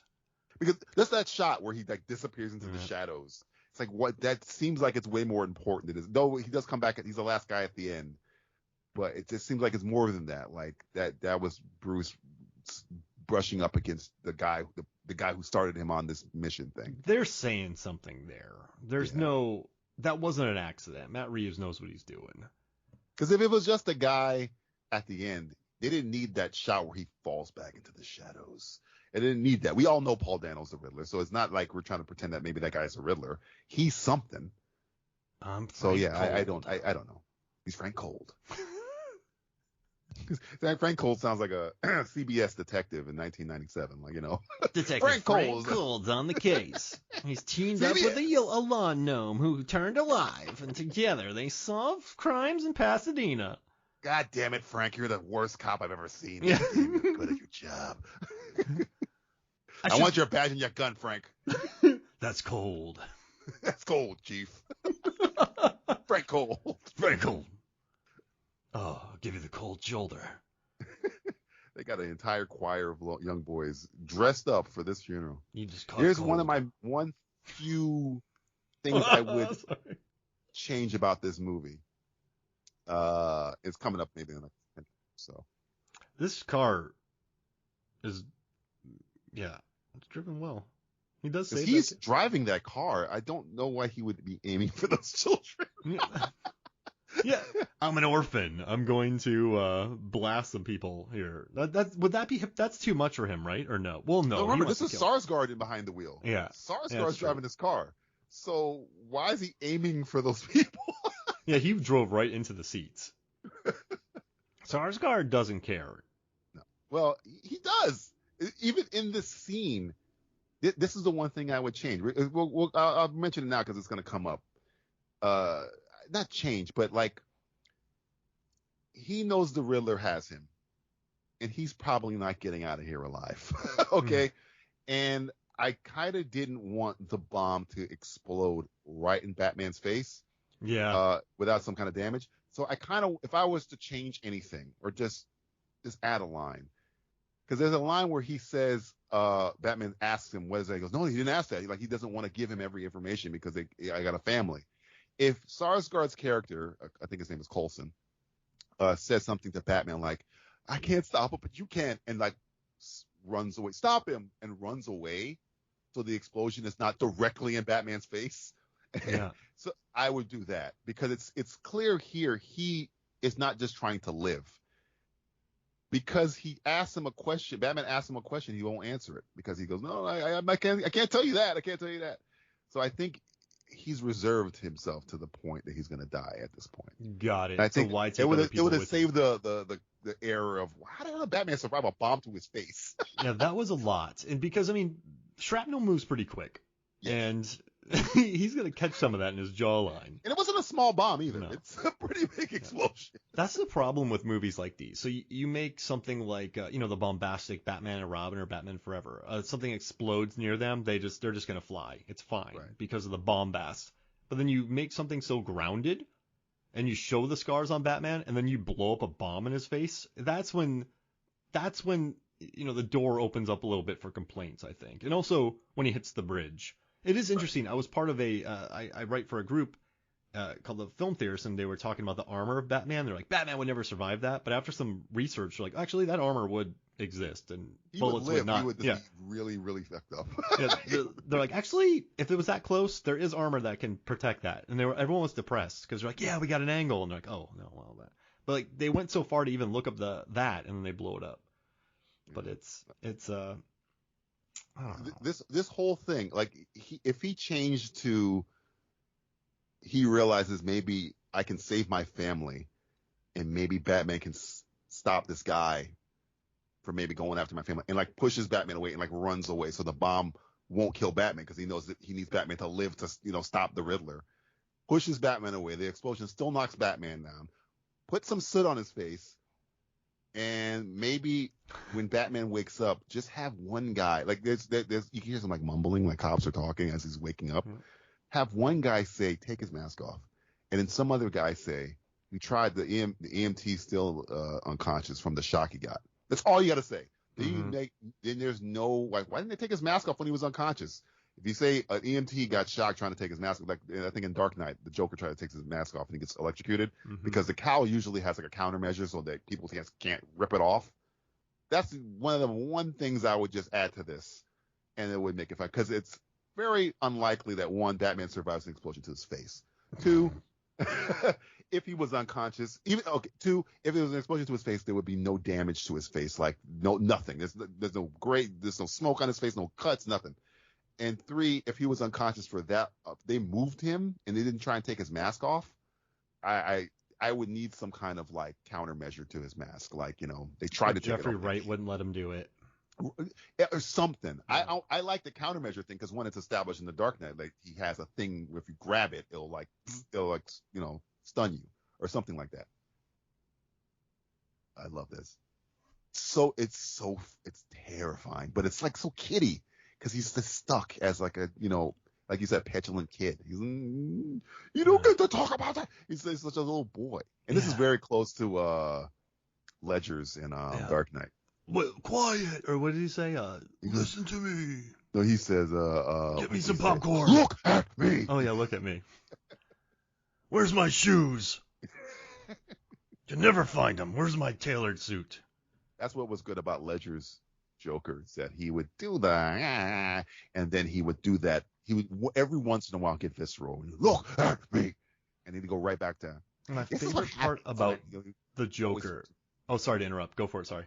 No. That's why I like the Joker's one. Here, he is just Riddler's a little bit different than the Joker, where he's just he feels like a kid. You're right. He's very kiddie. Brilliant but petulant. No social skills. But petulant.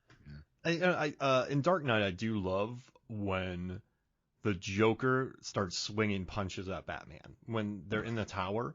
That's what I admire about the Heath Ledger's Joker. It's that he'll swing, he'll punch.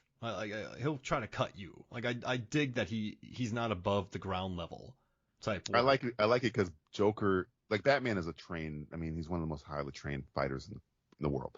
But it's hard, even if you're such a trained fighter, to deal with like a guy who's just swinging all wild and crazy. Like he's jumping all over him in that scene. So it's not like a fight scene. It's just like him trying to wrangle a cat. It's just like how do I fight this dude? That's what always makes the Joker so crazy and such a good foil to Batman, is that he probably is better at killing people than Batman is at saving people.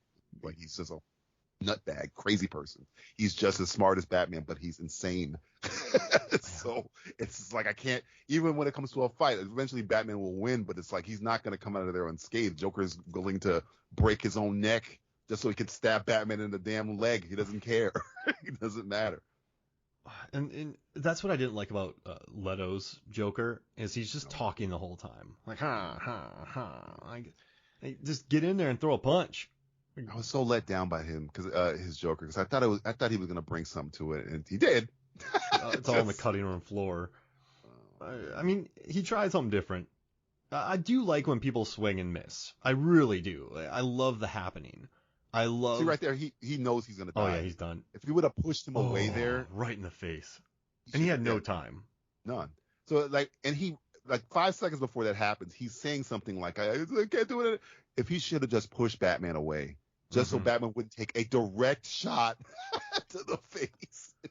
It's the one thing that bothers me about it, because you could easily just fix. It wouldn't be taking away from a scene. I would just add some stuff to it where it makes more sense. Put something on his face, cut his lip, anything.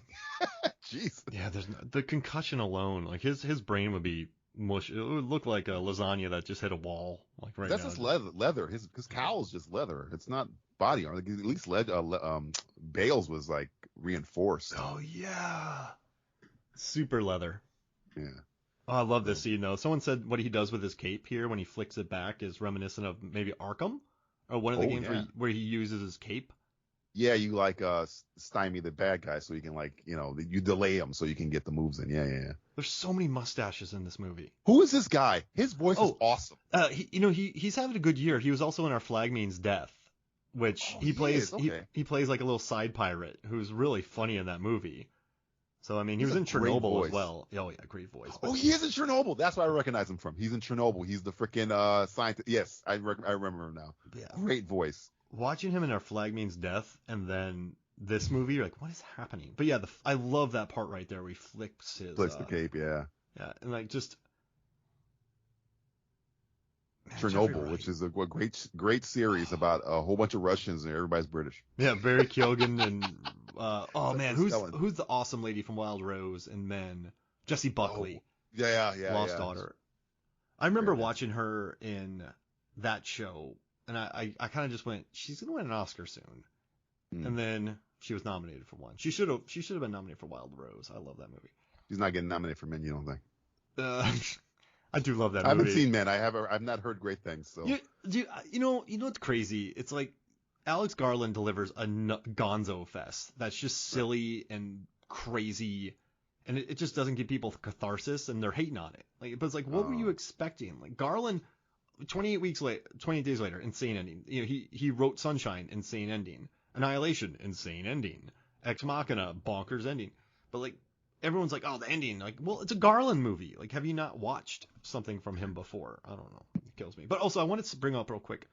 I love that they actually used a Nirvana song, not a cover. Like, when I hear covers of Smells Like Teen Spirit played by a harp player, I'm like, you kind of miss... Like, video game trailers do that. Like, you kind of miss the point of the song. I kind of the new Black Panther trailer. They use a cover of "No Woman No Cry," and I was like, man, this would have hit harder with Bob. Yeah, you got Bob Marley. Use Bob Marley. You're Disney. You can afford it. I think it's a Kendrick Lamar remake or something. And I was like, oh man. Well, I guess that's big. I mean, they had him for the first soundtrack. Oh, I love this scene too. I love how the cops are just shooting up in the air. They're shooting crazy in a police station. Look, I'm like, watch right there. Yeah.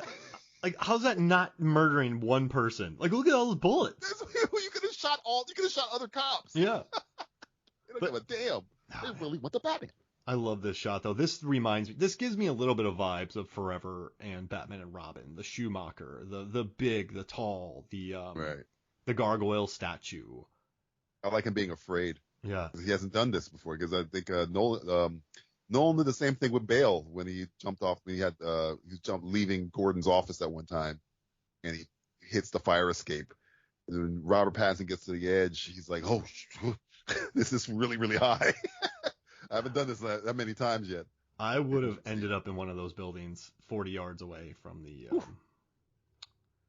Yikes. Yeah, I think he would survive, but he would be in a hospital bed for a little long because his legs aren't that armored. Yeah, and the head brace too. Like, you would have severe whiplash. Yeah, there's really nothing. But that's the problem with these kind of when you go for realistic superhero stuff. It's kind of like, how realistic can you go before you do something like this where the audience? Because I remember watching this in the theater and going, "Oh, brother," I was like, I still love the movie, but it's. When you're as good as this and you have a couple holes, they become glaring, if that makes sense. Easily fixable. Mine is the facial explosion and something that they could have just done smallly later.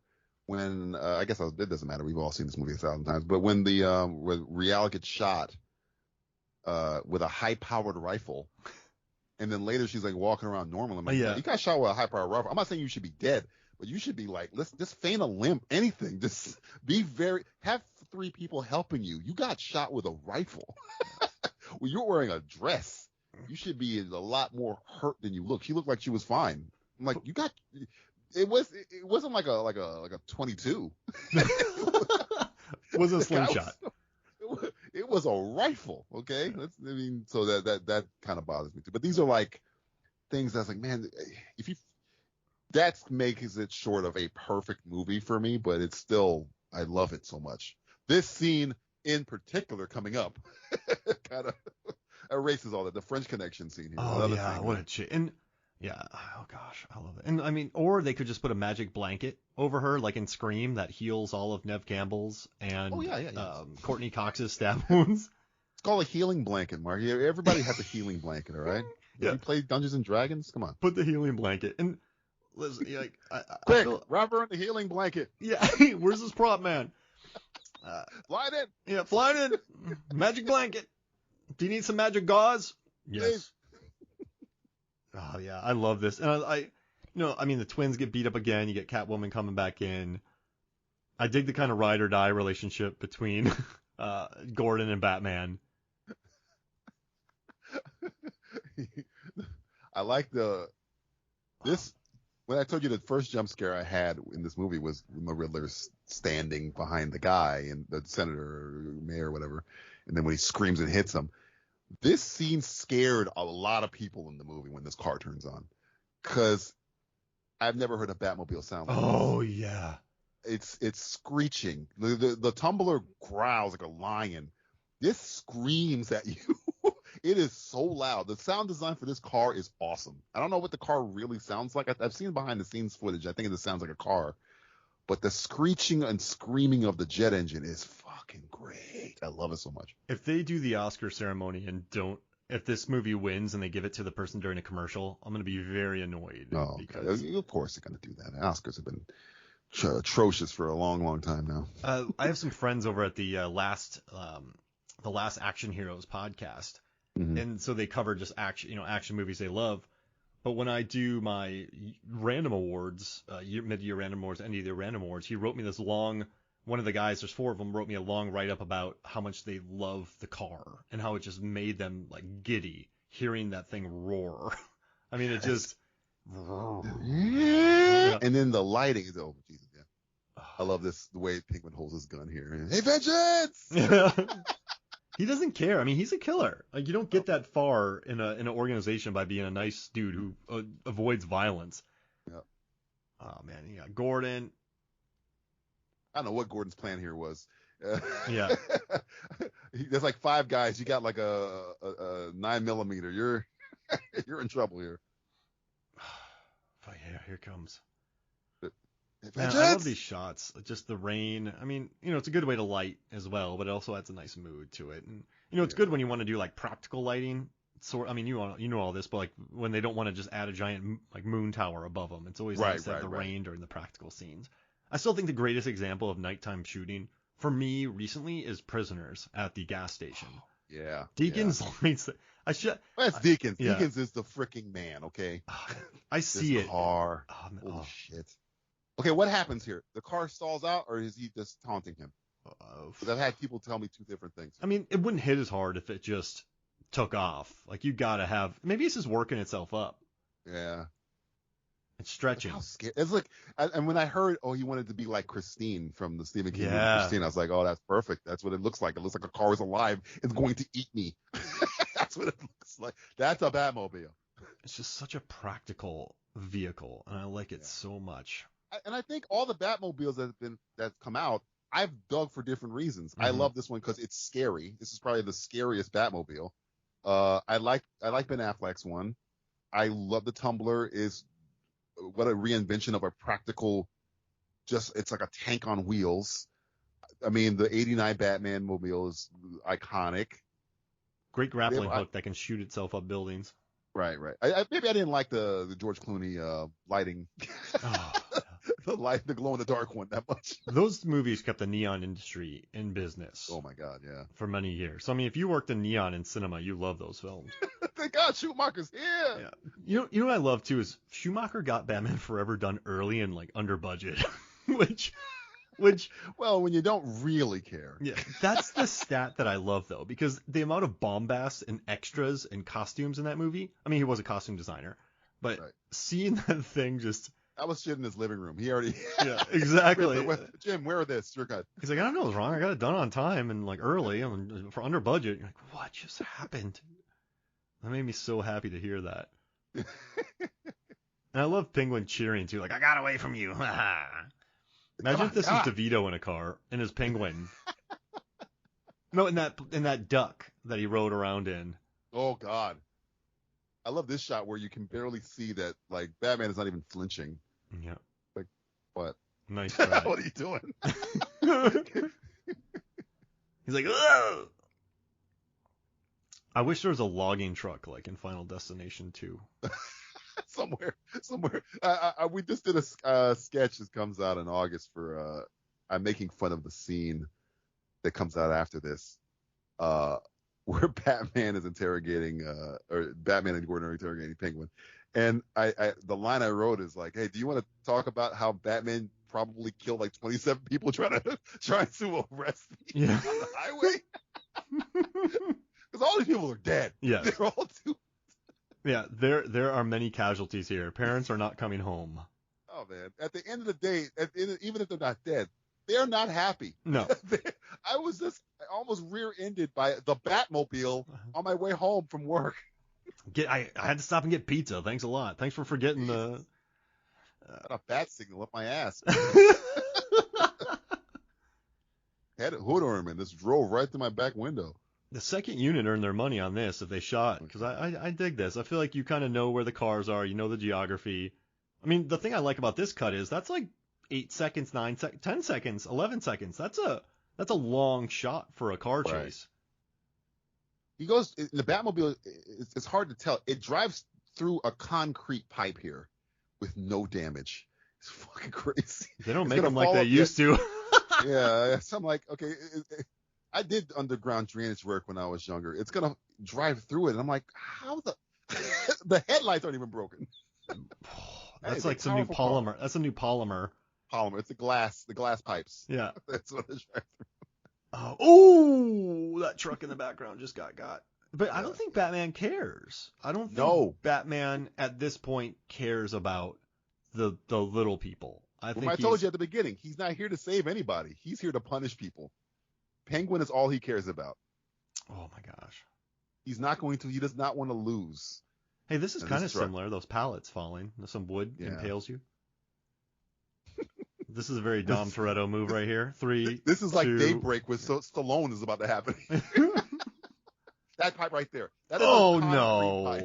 Oh. There's no way. What? Oh, look at that perfect timing too. I love this ramp. How many takes do you think they did of this? 4. How many trucks did they blow up? Oh man, you don't want to do that much. This is a Matt Reeves point. Like with this money, 2. Probably 2. I've been on sets where we were supposed to blow up a bus, but then the bus messed up and didn't blow up. So then we had to come back the next night and blow up another bus. So yeah, let's blow up 2 buses. Shot. Yeah. Oh my gosh. The speed of the car braking makes the car flipping look faster than it was if it was not in the shot. Wait, were those actual concrete drainage pipes, or were they props for a movie that were being delivered to a film set? What do you think? Probably. I go with it. Now this shot here of him walking over here was the poster that we got for our movie theater. That was all we got. I was like, and every day somebody would ask, what are you guys doing with that poster? What are you guys doing with that poster? And the poster we had, it was 10 feet high, 11 feet wide. It's big. It lights up. And it was just him standing with the flaming car. And I'm like, yeah, that the studio's going to ask for that back. And they asked for it back. Because it's so fucking badass. I loved working in theaters and taking posters home. I had a giant, for some reason, in my college house, I had a Italian Job and Once Upon a Time in Mexico banners in my house. I'm looking at my Mission Impossible Fallout one that's rolled up in my corner right over here. How many posters do you have rolled up in your corner? Maybe 50. Mm-hmm. I have 4 from this movie. Because I have there's a one where it's Batman, the close up on Robert Pattinson's face with the Riddler question mark in his eye. I got the one where it's Catwoman sitting over the city, one where Batman's sitting over the city. They gave us a whole bunch of them. We just got the Black Panther poster that this got released without the helmet, without anybody in it. I'm taking that home with me. That's coming home. So were there any Frank Cold posters? I asked for a Frank Cold poster, and they were like, look, okay, this is really, really an ask. But Frank has said that he does not want his likeness shared with the public, okay? It's only in live action form, no photography. Kind of like he believes in what the Native Americans believe in. Once you take a picture of Frank Cold, you take his soul. So no Frank Cold posters. I apologize. So you can film them, but you can't take pictures. It has to be moving. You have to it cannot be just a frozen frame of Frank Cold. Like even if you pause when Frank Cold shows up, it's like a blurry image. Like it doesn't. He's like Bigfoot. Sasquatch. Loch Ness Monster. Frank Cold. It's always blurry whenever you freeze a frame on him. Like Frailty. Like every time he's walking by a security camera, like a little. Oh man. I love it here. Espanol, fellas. Yeah. My favorite scene. I love that he's just making fun of him, and then we get the nice little penguin walk at the end of this scene as well. But I mean, okay, DJ, a rat with wings. It's a bat. It's a bat, yeah. So, come on. Like, Penguin calls him out on it. He's listen, like, what the hell? I'm not a detective. That sounds like a freaking bat. I'm not a detective. I am a researcher, but it's a rat with wings, and you are Batman. It's a pigeon. I guess he was like, it's too easy. it's too easy. Yeah. So it's a bald eagle that's been mutated into a shark. The Riddler's like, what? Oh man, I love some dark web stuff. Have you been on the dark web recently? Yeah, I bought some bald eagle eggs. Here. You can tell me. Come on. Yeah, have you seen the movie Unfriended? Oh, Jesus Dark Christ. web. No. I've seen the movie Unfriended. No. Change the subject. Yeah. I'm not going to be the guy that gets kicked off the roof. No. Yeah, I know some guys. I'll name them all now. Stop it. Oh man, I love that Riddler's like, you need more clues. Like what? Victim. This is when I started thinking, oh shit, he knows him. He knows who he is. And this leads into that scene where I was like, oh, he knows. At this point, I'm trying to figure out the mystery in my head because we all know who the Riddler is at this point. But I'm like, does he know who he is and doesn't care, a la Ra's al Ghul? Or is it that the last thing to break? This is his last riddle. Because I know in the Hush comic book, the Riddler finds out who Batman is, but doesn't tell anybody because he wanted to have the answer to the greatest riddle of all, which is who is Batman. And I thought that's what they were going to do here, but they do something else, which is even better. Which is like, he doesn't know. Didn't get him. Almost got him. You didn't know? Yo ass better call idiot. What? I gave you so many clues. This scene coming up when they go to the orphanage reminds me of the scene in 7 when they go to John Doe's house. Oh, yeah. Look at the penguin walk. There's a silliness to this movie. Well, I love it. You telling me you're not watching the Penguin series? Just Colin Farrell just being a crazy person for... No habla español, fellas. Bat with wings. Oh, man. This is straight up Spectre. I always hate when villains write on walls. Like Inspector Blofeld had time to print out. That part Spectre bothered me. I'm like, you're telling me Blofeld just got a whole bunch of copy paper. In a couple minutes. Punched holes through the eyes. Like, just walking around, okay. No, put it a little bit more to the right. A little bit more to the right. It's gotta be lined up perfectly, okay? Yeah. James gets here. I need to make sure. I was watching that. He's going, oh my gosh. And then these arrows. Not a fan of Spectre. Love Skyfall, but not a fan of Spectre. I mean, there's that scene where Daniel Craig and Lea Seydoux are just standing in the desert looking awesome. And that's like my favorite moment of Spectre. That part right there is like the hallway part when he shoots at them. And when John Doe shoots at Mills in Somerset. I like that this world isn't quite as grimy as 7. 7, which is always also raining like all the time, except for the very, very end of the movie. Rain machines are a nightmare, but they do good. They help a lot for the vibe of the film. I remember when I went to film school, the first thing they told us, like, hey, when you're shooting at night, you're just going to wet the floor. Yeah, even if it's not raining, it just, the light reflects off of it. I'm like, oh, that's kind of smart, actually. I never even thought of it. I can't stand, though, when there's just a random really wet street. You're like, why is the street wet? Because you know it's for lighting, but it hasn't rained. Also, in Terminal List, there's a scene where the street's wet, and he backs up into his driveway, but you can tell that he had done it before, and they were like, all right, redo it. Oh, yeah. I know you're talking. Yeah. There's already there's already marks on the driveway. But we notice that stuff. Regular people probably don't even, it's just, they don't even click on it. It looks like, it would look drab without the lighting. They just accept it because you've seen it in every show. Mm-hmm. If the street is not lit, bouncing some light off, it doesn't look right. I don't know what did it do. No matter if it's motivated or not, it doesn't look right. Imagine being one of the drop heads who just missed the Riddler and just showed up and just followed the signs into the room. Like, what are you trying to tell me? I'm so high right now. Video of this guy. Bruce, what was that? Where are my drops? I'm going to go sell this projector. I'm going to go sell this projector. Right? Batman shows up like there was nothing here. Yeah. Listen, you're drop heads, and a villain leaves a very expensive projector. You're selling it immediately. Yeah. For drops? Of course. What are we talking about here? I mean, gosh. Yeah, they really trust those guys. I'll give you some drops if you don't steal the projector. Yeah, sure. He screamed at him, "You're not gonna touch this! All the drop heads are like, well, I was gonna mess with it, but this guy, pretty petulant. Oh no. Is it still recording or did it stop? No, I was just gonna say what happens to the circus.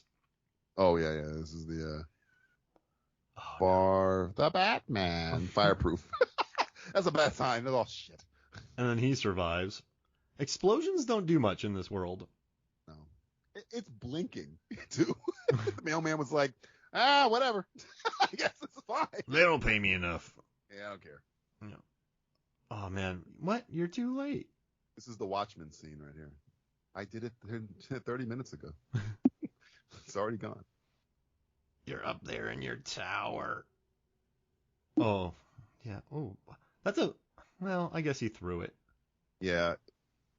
He got away from it. And he's not unscathed. He's in a freaking coma. So yeah, that's fair. He doesn't have a bandage on him, and he's drinking some cranberry juice when they come to him. It's not like a bomb blew up in his face and he woke up on the police precinct unscathed, like his surrogate son did. Oh, look at that! I love his outfits in this, though. It's just he's wearing thermal shirts. Like there's nothing tailored about this guy. No, nothing. Even his suit was like ill-fitting. They got so much coverage for this movie. I love these shots. Yeah. I mean, the editor's got to be up for something. I hope. Ooh, you would think technically this is going to be nominated for a bunch of stuff. Yeah. I would hope so. I mean, think of Greg Fraser. Oh man, he's going to take votes away from himself probably because he did this in Dune in the same damn year span, not like a calendar year, but just Beast. I mean, God. You know what's crazy about Dune? Watching Dune, it was the first time in maybe several years where I just said, "Whoa!" Yeah. For about 8 different shots. I was adamant that movie couldn't be done. I was like, I've seen David Lynch's Dune. How are you going to make this for a public audience? And Villeneuve and this Fraser did it, man. Because I was watching, I was like, this is really probably the only way you could do this movie now. Mm-hmm.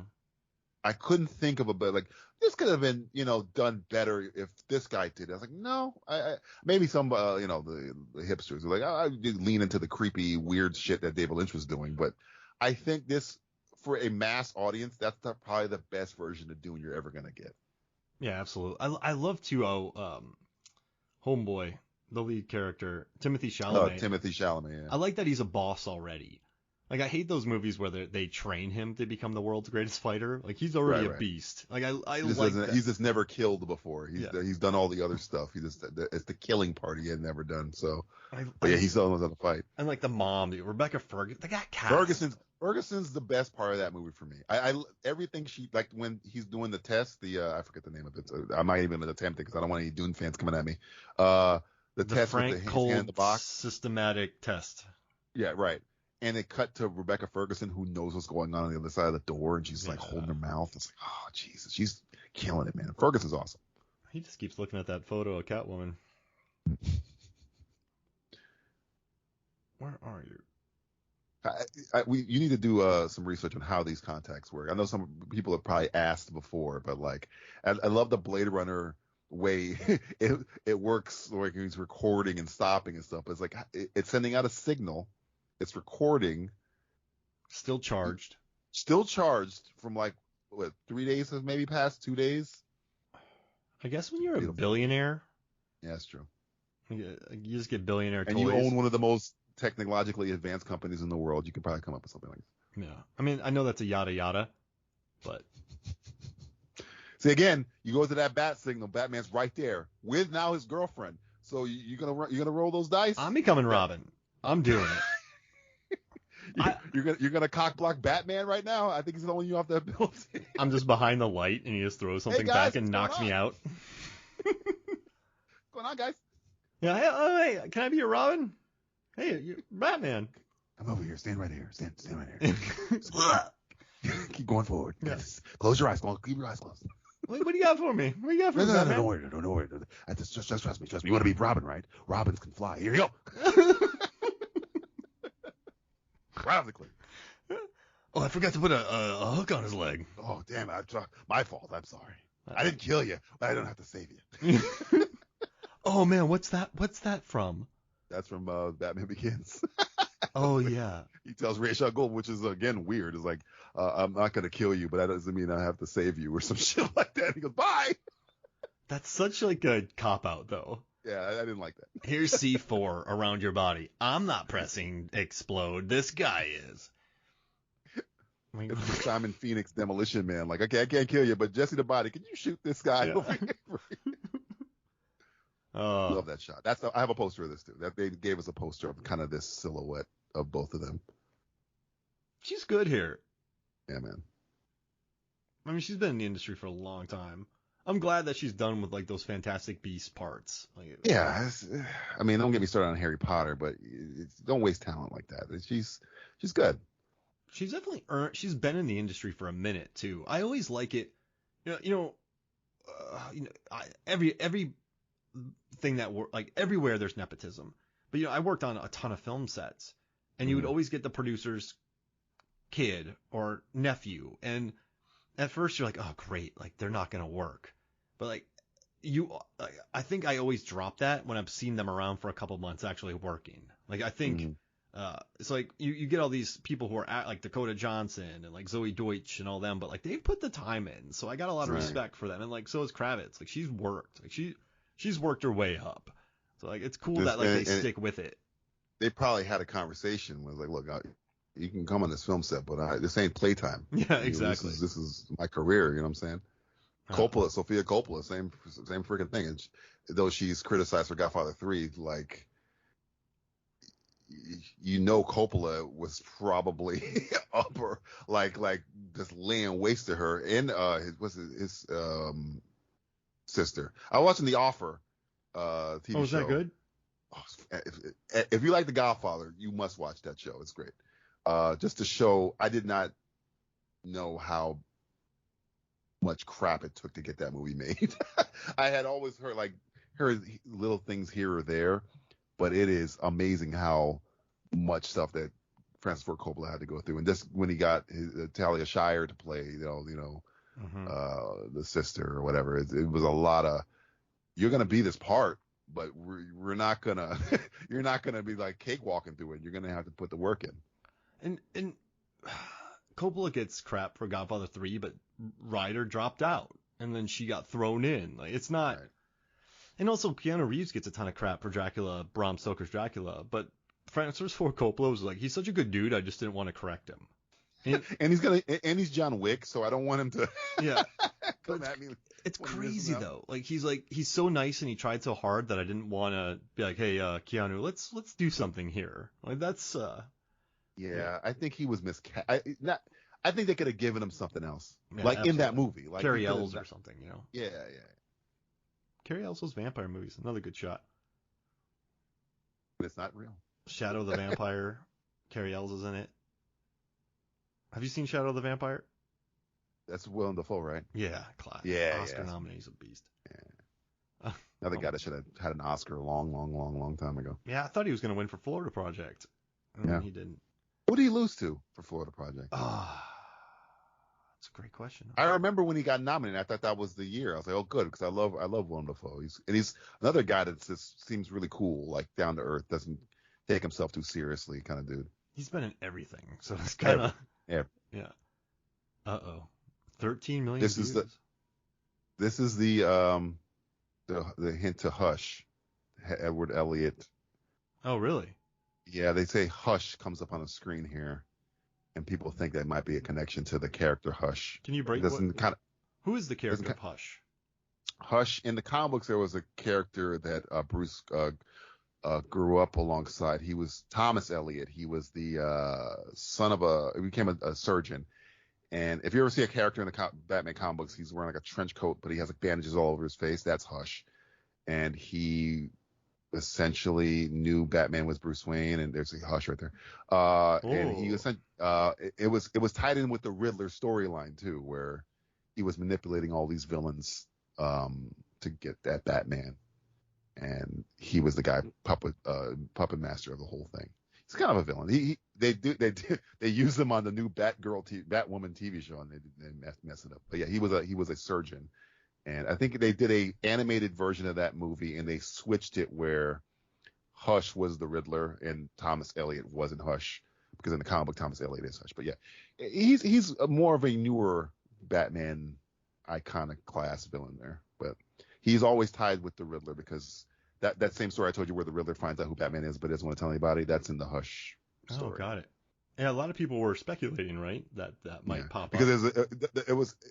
I don't know if it'll be a huge coincidence that this character they're talking about in a news story has the last name Elliot, and then on the big screen the thing comes Hush. So I mean that's this very Blade Runner shot here. Yeah, very. But yeah, a lot of people bring that up. It's almost like the owl on the card thing. It's like, oh, that's Court Owls. I mean, there's so many Blade Runner shots in movies. That is a super Blade Runner shot, though. That is like Greg Fraser, like, let me do another Blade Runner. Let me do a Blade Runner. Yeah. Look at this. And I think in Fallout 2, Macquarie had an entire hallway built so he could do an All the President's Men shot. Right. I mean, it's this director sometimes going like, let me have this, like, please let me. Come on. Yeah.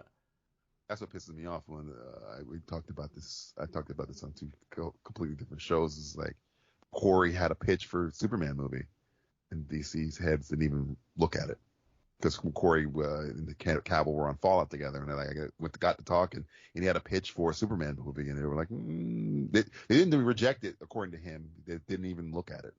Wow. It's like, it's Christopher McQuarrie, bro. He did. I mean, he started with The Usual Suspects. He's riding high with Mission Impossible and Top Gun right now. You didn't look at it, what his pitch was? What are you doing? I don't get it. A lot comes with Macquarie, though, like the budget. So I wonder if they were worried about that. Is he worth the money, though? Yeah, he's worth the money. Top Gun has made the most money since the pandemic, other than Spider-Man, I think. I do love me some Kosinski, too. I love Tron. Only the Brave. Oblivion looks good, too. Yeah, but he had to be my whole thing with Kaczynski was that I think he's a great shooter. Yeah, I just think he needed somebody to write him a good story, and then he got Christopher McQuarrie, and you get Top Gun Maverick, which makes $1 billion. It looks so good. It looks. I don't know. Good. That's why I don't understand. Like, why would you? I don't think they know what they're doing with Superman. I really don't. Well, he's a tough character to deal with. I mean, it's just. When you say that, then you look at another person named James Gunn, who got a guy with a polka dot suit to work. Yeah, that's true. and a woman who makes rats attack you. And the boys, like Homelander, right. Homelander works. Peacemaker works. A talking tree and a raccoon works, but Superman doesn't work. I will say, I had to do some research, and I watched Superman Returns. I don't want to talk about Singer, but that movie I remember watching 3 times in the theaters, and I love the piano scene in that movie. And I think Brendan Routh is pretty good, and I like Marston's character in that movie. I think Superman works in that film, with being hopeful but still a little more dark. Right. I didn't mind Routh's Superman. Mm-hmm. He got to kind of replay him in the CW shows a little bit, but yeah, I didn't mind his Superman. That movie has a little bit more. Yeah, piano is good. And then Parker Posey. Parker Posey. Every time I think of her, I think of Blade 3. Oh gosh, she's hilarious in that movie. I love Blade 1 and 2. So you take a largely silent character, you place him with another silent character and a motor mouth, take out his screen time, introduce a terrible Dracula, and I think Parker Posey saw it all and was just kind of like, I'm gonna go to 12. Like, I'm gonna skip. I got paid already. The check cleared. Okay, watch this. Yeah. Just she kicks her assistant in the head. I'm talking about Scream 3, and just watching her in that movie is a delight. Oh, I love it so much. Good old Carmine. He's good in this. Turturro, I love how he'll pop into a Michael Bay film, and then he'll pop up into this film. Man. But I what was the show that was on HBO? He was the lawyer with the foot psoriasis, I think. With Riz Ahmed. And he was fantastic in that. Then he'll do Transformers, and you're like, what? The range of this guy. Yeah, people just love working with Michael Bay. They're like, he puts cameras up, and then you just yell a lot, and it's like total anarchy, and he just likes his actors. And that's why, like, I mean, Frances McDormand's in a Transformers movie. Yes. I love Ambulance, by the way. Buzz though. Aldrin's in the Transformers movie. I love Ambulance. That movie's good, man. It's like, I was watching that the other day. We paused it. I'm like, 45 minutes have gone by. It's doesn't feel that way. It's no Batman. No. Master Wayne. Wayne. Scene in Alfred in this movie. Me and my friend always make fun of this scene. Like, I just woke up from a coma. Person's like, you lied to me. Yeah. It's like, I just woke. Calm down. Can you say, are you okay? Anything? No, you lied to me. It's like, I have a tube coming out of my nose. Yeah, let me get some juice. Get some ice chips or something. It's always like, I didn't lie to you. I just didn't tell you everything. It's the Obi-Wan thing. Mm-hmm. From a certain point of view. I like his look though in this. And hey, there's the strategic gauze around his head. There you go. The magic gauze. Told you. You should have seen him before the gauze. Man, Pattinson. I remember you watch the Twilight movies. They are what they are. Yes. I kind of love that they exist because they're like critic-proof blockbusters, and I think sometimes those are important. But then I watched him in Rover and Cosmopolis, and I'm like, oh, this dude's got it. That was the first time. Rover was the first time I was like, oh, it was Twilight. It wasn't him. Exactly. Yeah, right? And, it was not him. Yeah, and then he turned out The Lighthouse, and he just takes so... without Twilight, he probably doesn't take all that funky work. And he's the only thing that got me through Tenet. I love him in Tenet. I'm not a big fan of that movie, but he's great. I love Tenet. It makes me so... I think it's up its own ass too much. That movie. It's the only problem I have with Tenet. It's like, okay, man. The scale of it just makes me so happy. And just... Well, nobody does scale like Nolan. Yeah. Nolan is like, I want to blow up the world. I'm afraid for this Oppenheimer movie. I keep looking at the news. Iowa has disappeared. Yeah. Where's Robert Downey Jr.? I'm afraid because Nolan's like, look, they're telling him, Nolan, we can do this special. I'm like, no, I want to flip a truck for real. No. We're taking a 747 into we're going to drive a 747 through an airplane hangar. You give me the plane in the hangar. We can do a special. I'm like, no. Give me the bomb. No. We're not going to give you the nuclear codes, Nolan. All right, fine. Here you go. You want realism, don't you? Don't you? Godzilla 10 years later.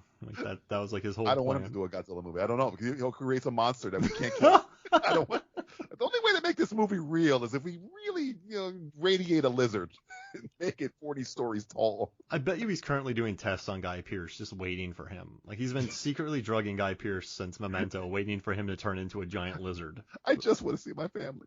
Yeah. I just want to see my family. It's okay, Guy. It's okay. Take this potion. Just drink this. Oh, who are you? Where am I? Why is Carrie-Anne Moss here again? Why'd you let me out to do Bloodshot?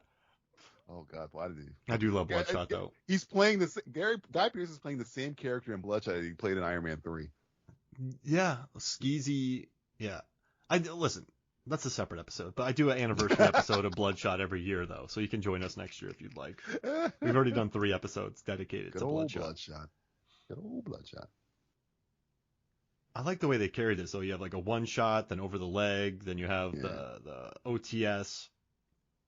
They're not letting this shot get too bland. Yeah. They're saving for the reveal of this bad signal, keeping it close. You're going to get that back to establishing when you see the bat signal comes up. He's going to grab his hand and you're going to see the bat signal. And it's unsaid. I know you got to go out there because I'm fucking Alfred. I know what the deal is. Who you telling? Is this sort of his evolution here? Yeah. Yeah. This is when they've come to terms to what's going on. There are no more secrets between them now. Oh yeah, that's true. When you get healthy, I'm gonna beat you up, Alfred. Alfred, once you get healthy, I'm putting you right back in this bed. On my terms. Hey, Bruce, is it true that you took an explosion to the face? How do you make that work, Bruce? Yeah. See, this is what happens when something blows up near you in the same movie. You should see me before the gauze. My head was missing. Man, that's a good fake hospital room. I was watching Thor: Love and Thunder, and yeah. It feels like they're in somebody's house. Oh, yeah. When she's getting her chemo, I just had to deal with all that with my wife. And it's like, well, I'm like, are they in a closet? Like, that's not how you do this stuff. Real. Yeah, I was like, this is really lazy. There are some moments in Thor: Love and Thunder, some setups that look so flat, and then it's just a bunch of improv. Well, that's another episode as well. Yeah, don't get me started on Thor: Love and Thunder. I'm not a fan of that. Jeffrey Wright. He does Hello, nothing Jeffrey Wright. wrong. We haven't talked. Yeah, he's great. I mean, he's been kicking around for a long time in the industry too. So I love that, like Westworld keeps him busy. He's popping up in the Batman. He's just such a good character actor. We're coming off of Gary Oldman's Gordon, who's phenomenal. He's right there for me. I love his just Jim Gordon at this point. Oh, another good shot. And he just was in French Dispatch. Like, he's working with Wes Anderson. He works with Jim Jarmusch. Like people. First time I saw him was Shaft. That's the first time I saw Jeffrey Wright in anything.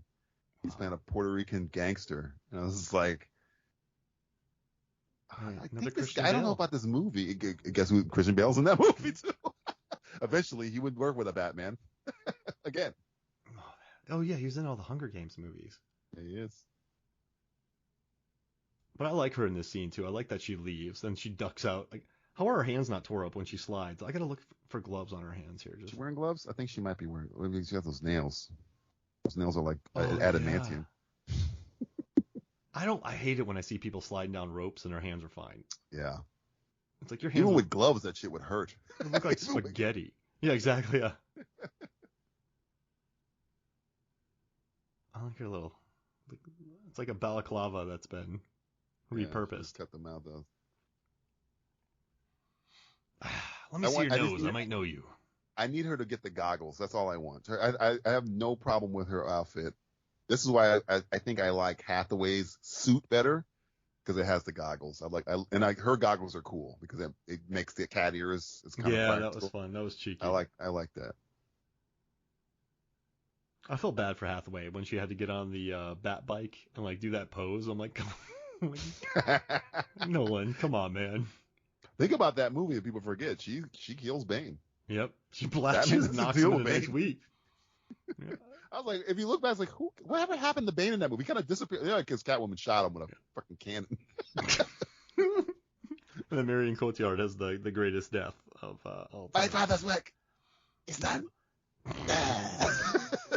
You know what she said? She's like, I did other takes of that, and I can't believe Why that did they use that take? Yeah. Why did they use that take?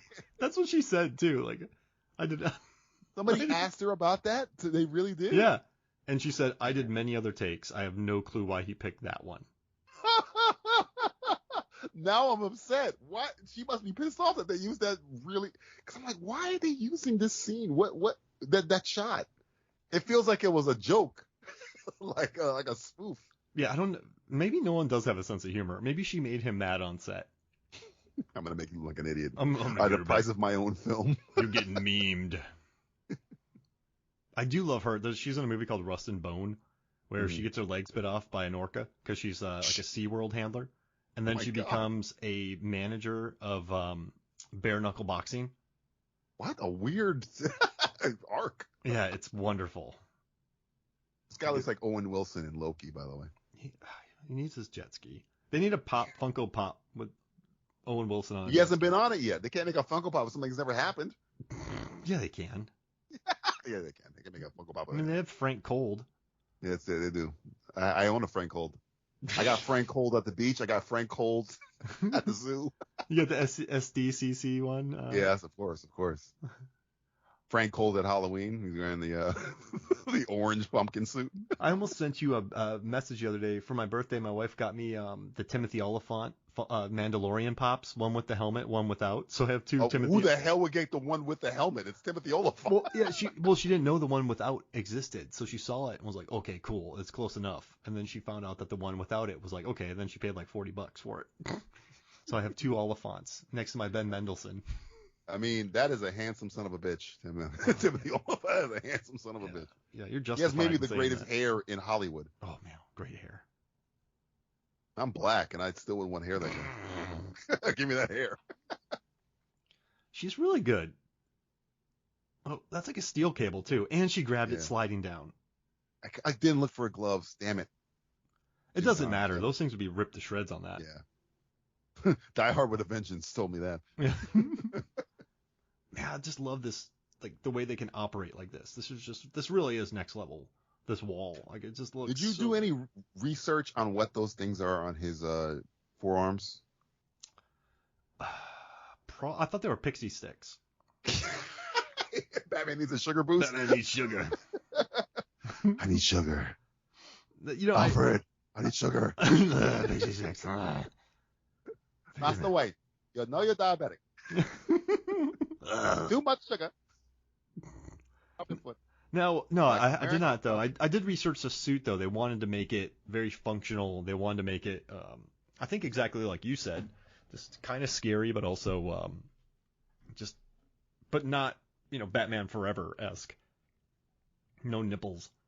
But also you can tell he's not working for Lucius Fox making it. That's what I like. Like this looks like something he cobbled together from tech that he paid a lot for. Yeah, because the pants don't match I mean, they match, but they're like not made of the same material as a chest piece. Get it, Zoe. Yeah. See, in the comic book, Falcone has the 3, if you ever Google a picture of him from Long Halloween, he has the 3 claw marks on his face. And I think I've not been able to determine if he has them already. Because if he has them already, it's probably from her mother.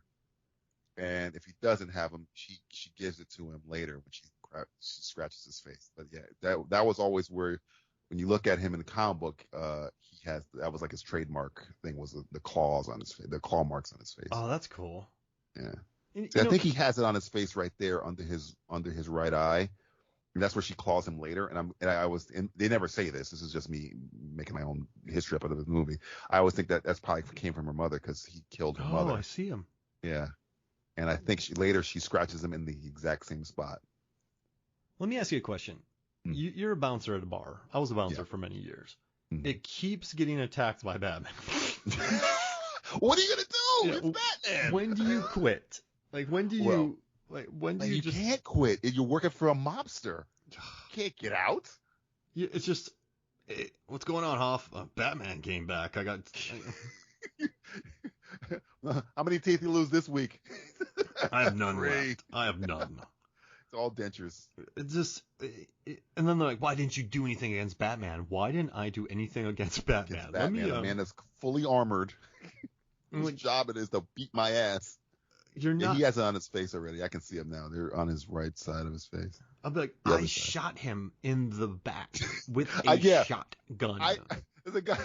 I threw a baseball bat at him. Yeah. He did nothing. It did nothing. He front kicked my ribs into my liver. He shot a grappling hook through my leg, then yanked me off a building and hung me there for hours. Yeah. After I shot him. With a shotgun. Why didn't you kill? I mean, I pretty much did everything I could. Everything I could. Well, not enough. Well,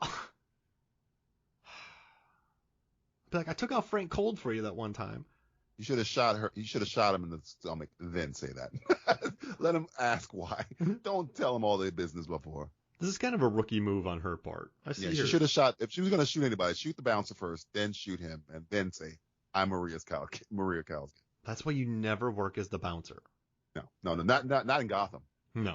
Because it's not just Batman coming through there. You got a whole Robin's coming through there, Nightwing's coming through there, Batgirl's coming through there. You're getting a whole bunch of people coming. Just quit. And like why even be a henchman in the MCU as well? Like you're just done.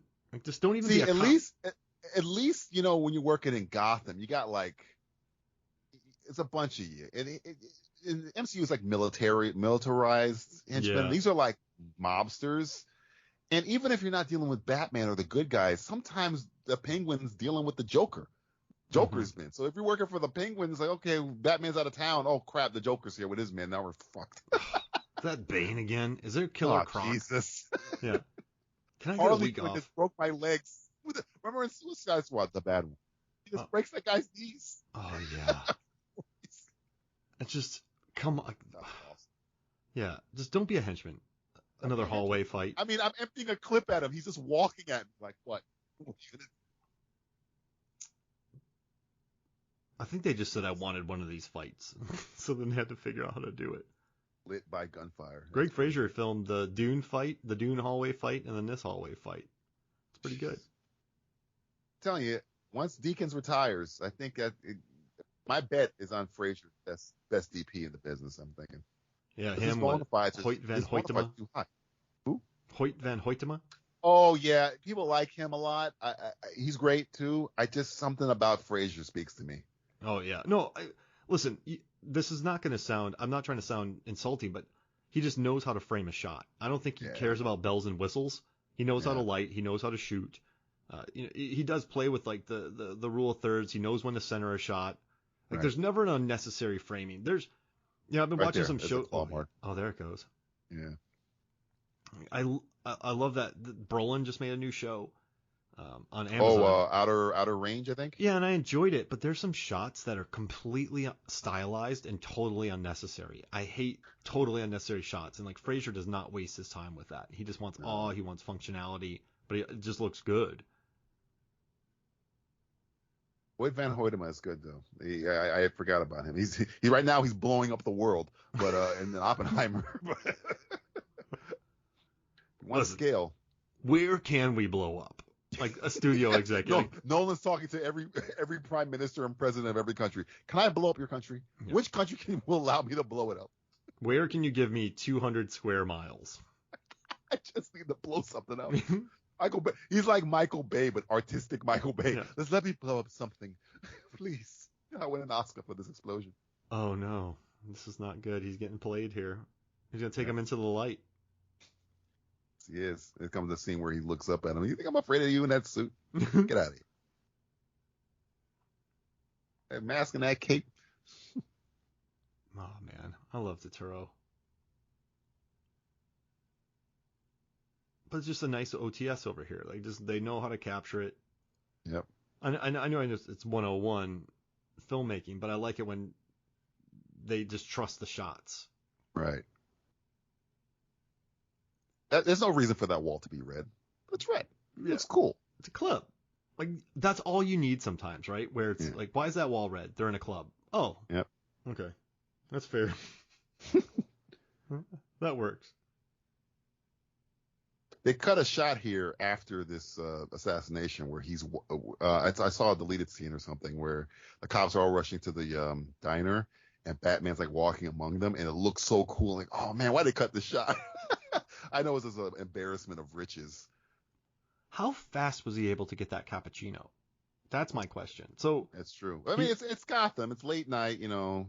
He runs a cappuccino. And then he watches them brew it, like, hurry. Small caramel frap. And then he puts the perfect question mark in there. Yeah. I want to know what we got. Let's watch this. Let's think about it. What'd you say? You're looking at making a move with the twins. Yeah. Maybe I am. So petulant. Really? Why are the cops letting this conversation happen? Yeah. That is funny to me. Like, get in the car. Now watch. This is the start where he looks up. And I think he realizes that, or he sees Batman. He realizes he's Bruce because he's talked about this earlier. He looks up at him. He's got the same eyes, and then he just dies. Clunk. Now I'm just adding that. I don't know if that was the intention, but he tells a story about being on the table, looking up at Bruce, and the last thing he does is the exact same thing. I think that was what that was intended for. Okay, so 2:06:10. And then there he is. So 2:06:15. You're kind of time how long it took him. Yeah, because remember there's a shot they cut out of here. He uses a grappling hook to go upstairs, correct? Right.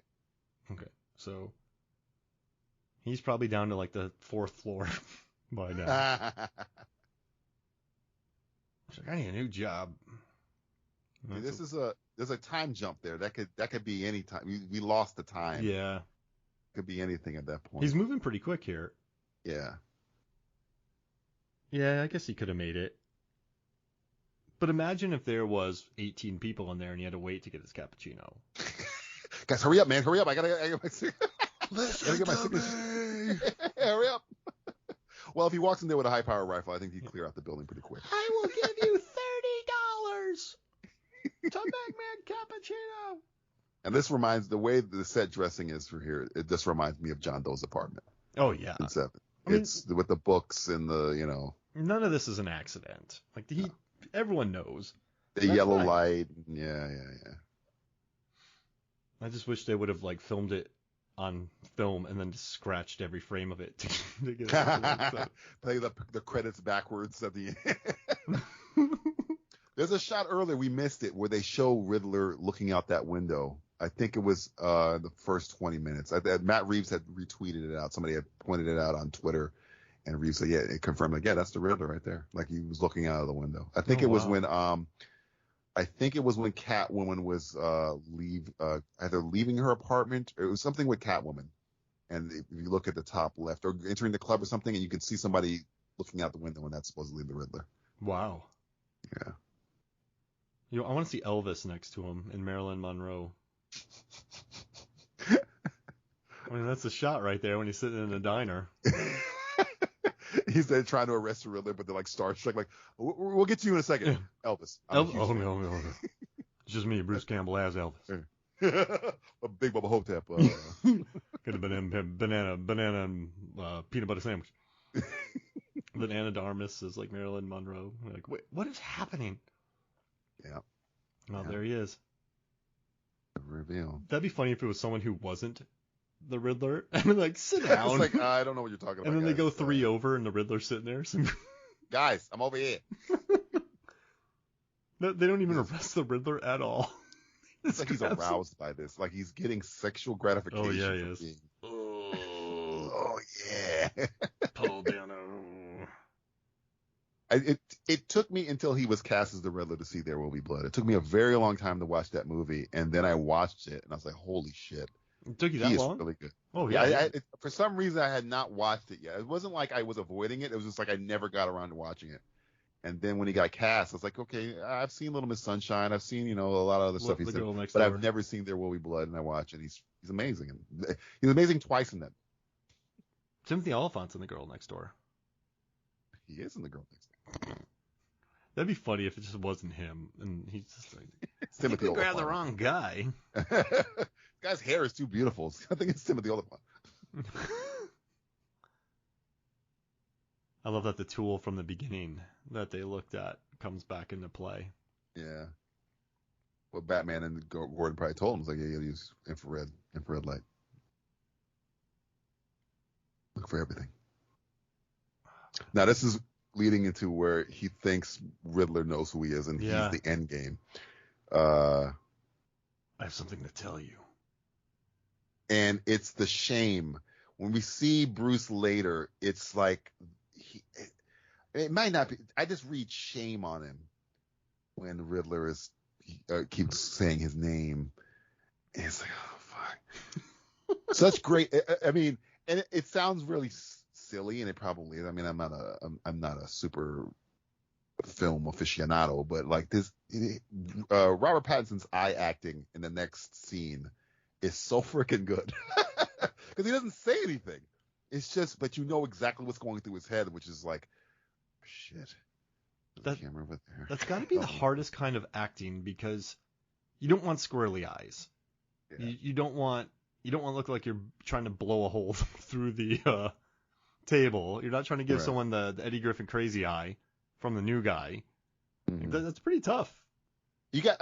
I really, when I watch movies and they over-explain stuff, or TV shows when they over-explain stuff, and you got to have a good performance to convey everything that Batman is going through, and he doesn't have any dialogue. Because I can almost hear a studio head going, "Make him say something here. Make him say something here," And they just trust that the audience will understand what Bruce is thinking at that moment, which is, oh shit, the jig is up.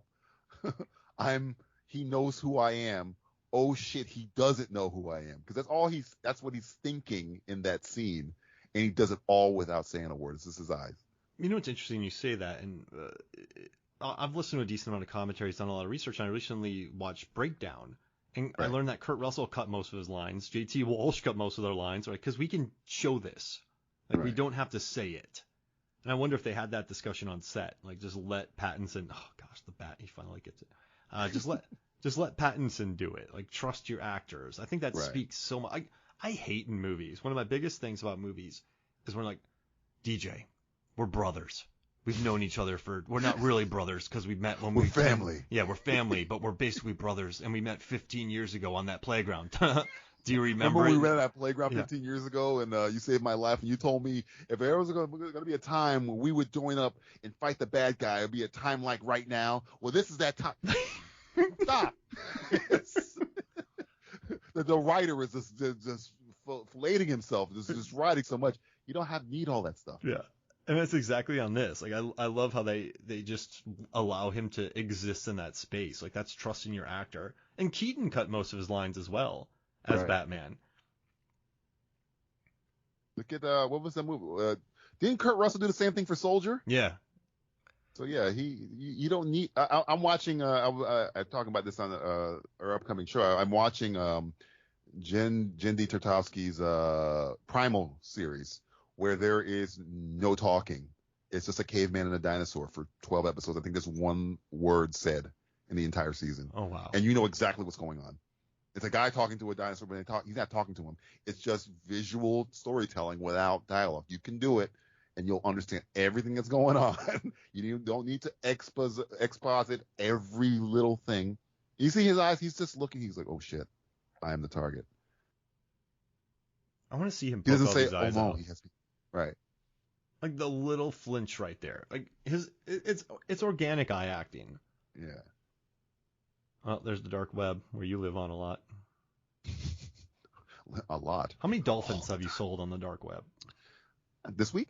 I mean, it's kind of a weird freak. It's, it's into the summertime. A lot of people love dolphins. How many gators have you sold? Gators sold. I'm in Florida, man. Yeah. 1,000. The thing about Bale's Batman is the way the cowl is. You don't get his eyes that much. Yeah. Which is cool. It gives Batman a cool, different look. But this Batman, you see his eyes more, I think, than Bale's Batman. Most of the time, Bale's Batman, you never see his eyes. Even in the interrogation room, his eyes are almost like black. Man. Yeah, he's good here. It's kind of interesting. Like you kind of think he's a good dude, but he's lost and he's just filled with hate. And he's never had someone to help him channel that hate. He's just had violence from Alfred. Now, Alfred has tried to make sure he doesn't, become a villain, essentially. But like, just watch him in this scene. It's his eyes. It's like shame. When he Bruce, what? It's like, oh fuck, I'm so. He does a Peter Sarsgaard, the head nod, like, oh man. Like, shh, don't tell anybody. Oh man, wait, you didn't get it? I love this scene too, where you're like, oh my gosh, you are. But that's what I want in my Batman. That's what I want. Like, I love Unbreakable. That's my favorite superhero movie ever made. Where with Sam Jackson and Bruce. Like just watching him go into the orange jumpsuit man's house and just seeing him. No dialogue in that scene either. And just that visual of him spitting beer on that woman who was dead tied to a radiator. Oh, yeah. And then I just love how he's just not that good at it yet. He's still learning, and he goes into probably the most dangerous house on the planet with that guy. And I actually love Mr. Glass too. Like that's what I like in these movies, where this is all I need. You have the Riddler telling him, listen, like, we're the same. We're this. I needed you. Like, give me that. And I'm like, cool. Like, Unbreakable, Mr. Glass's bones break. So we figure there's probably someone with strong bones. Like, oh, cool. Like, give me something simple. Like, this isn't, like, I know he comes up with this plan, but he's a Riddler. That's what he does. He can't just reach out to Batman. So it's kind of fun, like, breaking this down. And I dig that about this scene because I know they explain it, but it does make sense. He doesn't know. I think we're so with Bruce here. We just think the whole plan is him. Look at that shame. That's shame. Mm-hmm. He's not looking. He doesn't want to look him in the eyes. And a little blue steel. A little blue steel, yeah, a little pouty. Because first he looks at the camera. He's like, oh shit. He not only knows the people watching know that I got to think about maybe I can get out. It's like, nope, I can't get out of this. He's got me. Now all I can do is just take whatever L he's about to give me. And then he realized it's not about me. When he realizes it's not him, watch his eyes then too, where he's just like, oh, his eyes literally go, oh shit. Dun dun dun dun dun dun. He's just happy. Now people don't like this yell. I love this yell. I love it. No, I love that so much. Like, I don't know why. Oh man, because he's I think you nailed it, man. He's a child. Yeah. A brilliant child. Look at him. He has no emotional maturity. He's never had relationships. He's just fueled by hate. And, when there is a lot of abuse and hate, you do regress as a human being. Right. Not regress. You stay in a stasis of psyche. I mean, that could be a coping mechanism, but I think he's used that to a much more dangerous degree. That would be great, though, when he's like, I know who Batman is. Right. Frank. Look at this. Cold. I know. Frank Cold. What? He almost got him. Look at his eyes. Oh, shit, he doesn't know me. Now, you could have had narration there. Oh, no, he doesn't know who I am. Does he know? Is it me? Does he know? Maybe he knows. I knew him 10 years ago. We were brothers. The first time he wiped his cowl off.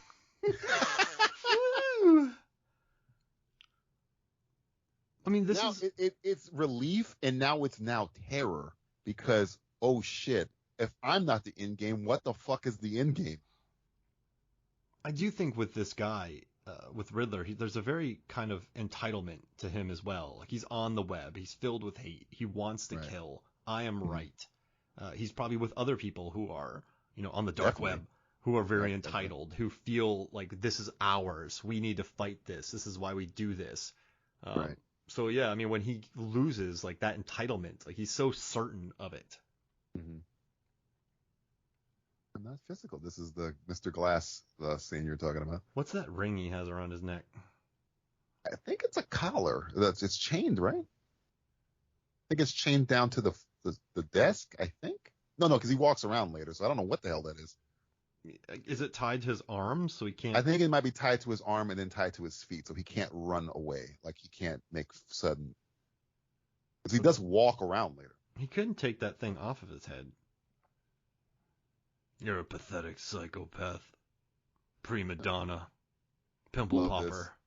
Watch this. This was Here great. It comes. No!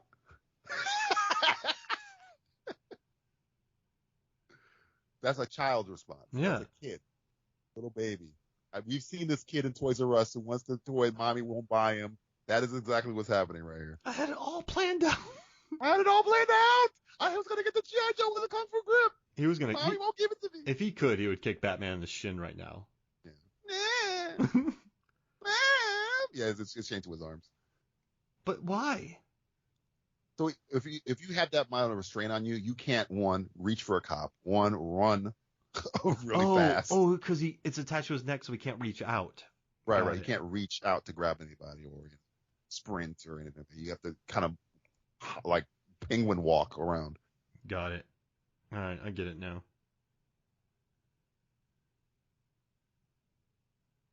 Oh, Riddler.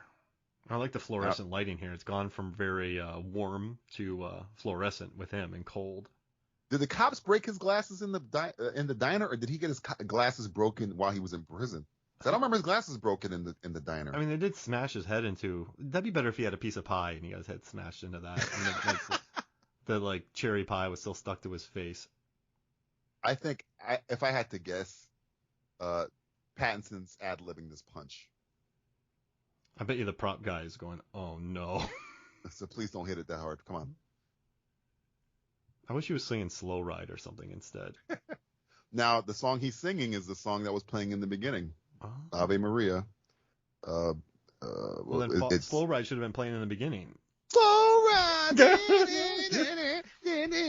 it easy. People leave the theater just going, what? Now, Riddler was rocking out the Slow Ride. You telling me you wouldn't love it? Come on. Oh, man. Now he's back with our favorite cop. Is he watching his phone again? I like this cop. Come on. No, he's good. He's a good cop. I like how he loves Bruce Wayne, but he hates Batman. Yeah. Hey, it's Bruce Wayne. Hey, Bruce Wayne. Do you want to watch some Family Guy with me?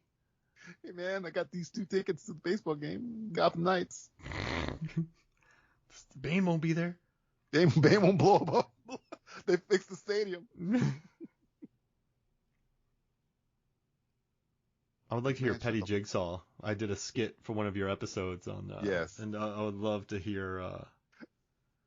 I would love to hear Petty Jigsaw. Batman, you're struggling with the weight of your parents being murdered in front of you, so you become a vigilante. You become a vigilante of justice. So here's what we're gonna do. I have put 5 bombs. Oh wait, Riddler already did it. Oh shit. Wait, where? Because I had 5 too. I've had 5 bombs too. Shit. There's timer. 10 bombs. There's 10 bombs. Wait. Petty Jigsaw. Petty Jigsaw is like, Batman, I was driving on the highway one day and you drove by and rear-ended me when you were tracing the vehicle. I had nothing to do with anything that you were doing. And for some reason, I got a rear-end collision. Yep. My insurance rates went up by $50. My neck hurts. My neck hurts. I have whiplash. I couldn't build traps. So what am I going to do now? You're going to find every Batmobile you own is going to have their tires slashed. I got 30,000 Venezuelan bats, and I'm going to tie them to you, and you're going to have to fly. They're going to play a game. They're going to play a game, Batman. The only way you can land is if you slowly kill off all the things that you love, the bats. I have taken the most proud member of your family, the Bat, and I have made a movie about them, starring Jared Leto, called Morbius. They're going to make you seem so lame. Matt Smith is good in it, but everything else terrible. Matt Smith has a great dance number, but that's about it. Because I want him to be Batman next. I took the bat and made him into the lame. Remember all the good things that From Dusk Till Dawn did? Well, this does the opposite. I'm doing the opposite here, Batman. I'm doing the complete opposite. I'm going to do a Batman smear campaign. Batman, what a lame character. It's like Morbius. On Twitter, it starts trending like Batman, more like dumb man, and like Morbin time greater than sign Batman. Yeah. I've destroyed your public image, Batman. Whenever you go out now, it's Morbin time. You're going to be compared to Morbius. How do you feel about that, Batman? You wish you hadn't made my insurance rates lift up and me giving a slight. Next time, use a signal. What gauge? What caliber? Rifles are good. There has never been a better time. Ready and willing. Got you, bro. I want to be ready and willing. Got you, bro guy. He has 507 dark web followers, and he doesn't follow any of them. He's kind of a jerk. You have to have more followers than the Riddler. But that's your mission. But the thing is, why doesn't the Riddler follow anybody back? He doesn't like their movie thoughts on the dark web? Yeah. Somebody told him on one of these chat lines that they didn't like, a certain movie, and really got really pissed about it. He said Twilight 3 is better than Twilight 4. What are you saying? Happy. He's so happy. Yay! Yeehaw! Just riding the horse around. Wait, why are there 5 more bombs going up? Sorry. Yeah. You really should have consulted me before you flooded the city. Jigsaw takes credit for all of it, and the Riddler's like, no! I'm Jigsaw. I played the Riddler. Jackal. Yeah. It was my puzzle. I got a crazy data article coming out about Batman vaping and what would happen if he vaped during this and You the things he you would do. told me, and I'm like, man, that's gonna be bad for the old cardio there, Batman. I can't wait to show it to people. It's gonna be nuts. I can't wait. I got you. But actually, Jigsaw took credit for your explosions. But Fuck. Oh. and he also is killing my name with Batman. The guy's name was the Determinator. That was one of the followers of the Riddler. The Determinator. Gosh. It's Frank Cold there in a mask. Yeah. Frank Cold. There's like 20 of them up here. I like their understanding with each other. And you know what I like too is these dudes are serious. So these aren't, some of these movies you just get a group of kind of like, look at these guys. Like maybe they just dress the part, but they seem to know what they're doing. Mm-hmm. They're all, I mean, we all, I mean, I'm from Florida. I know a whole bunch of gun nuts that they may not be soldiers, but they know what the hell they're doing with a rifle. Hunters, all types of creepy, So this is the part where I don't, when she gets shot here, if it was a grazing, I could understand it. But she gets like direct hit it, like I think right in the shoulder. Mm-hmm. She would be out of commission. Out of commission. Yeah.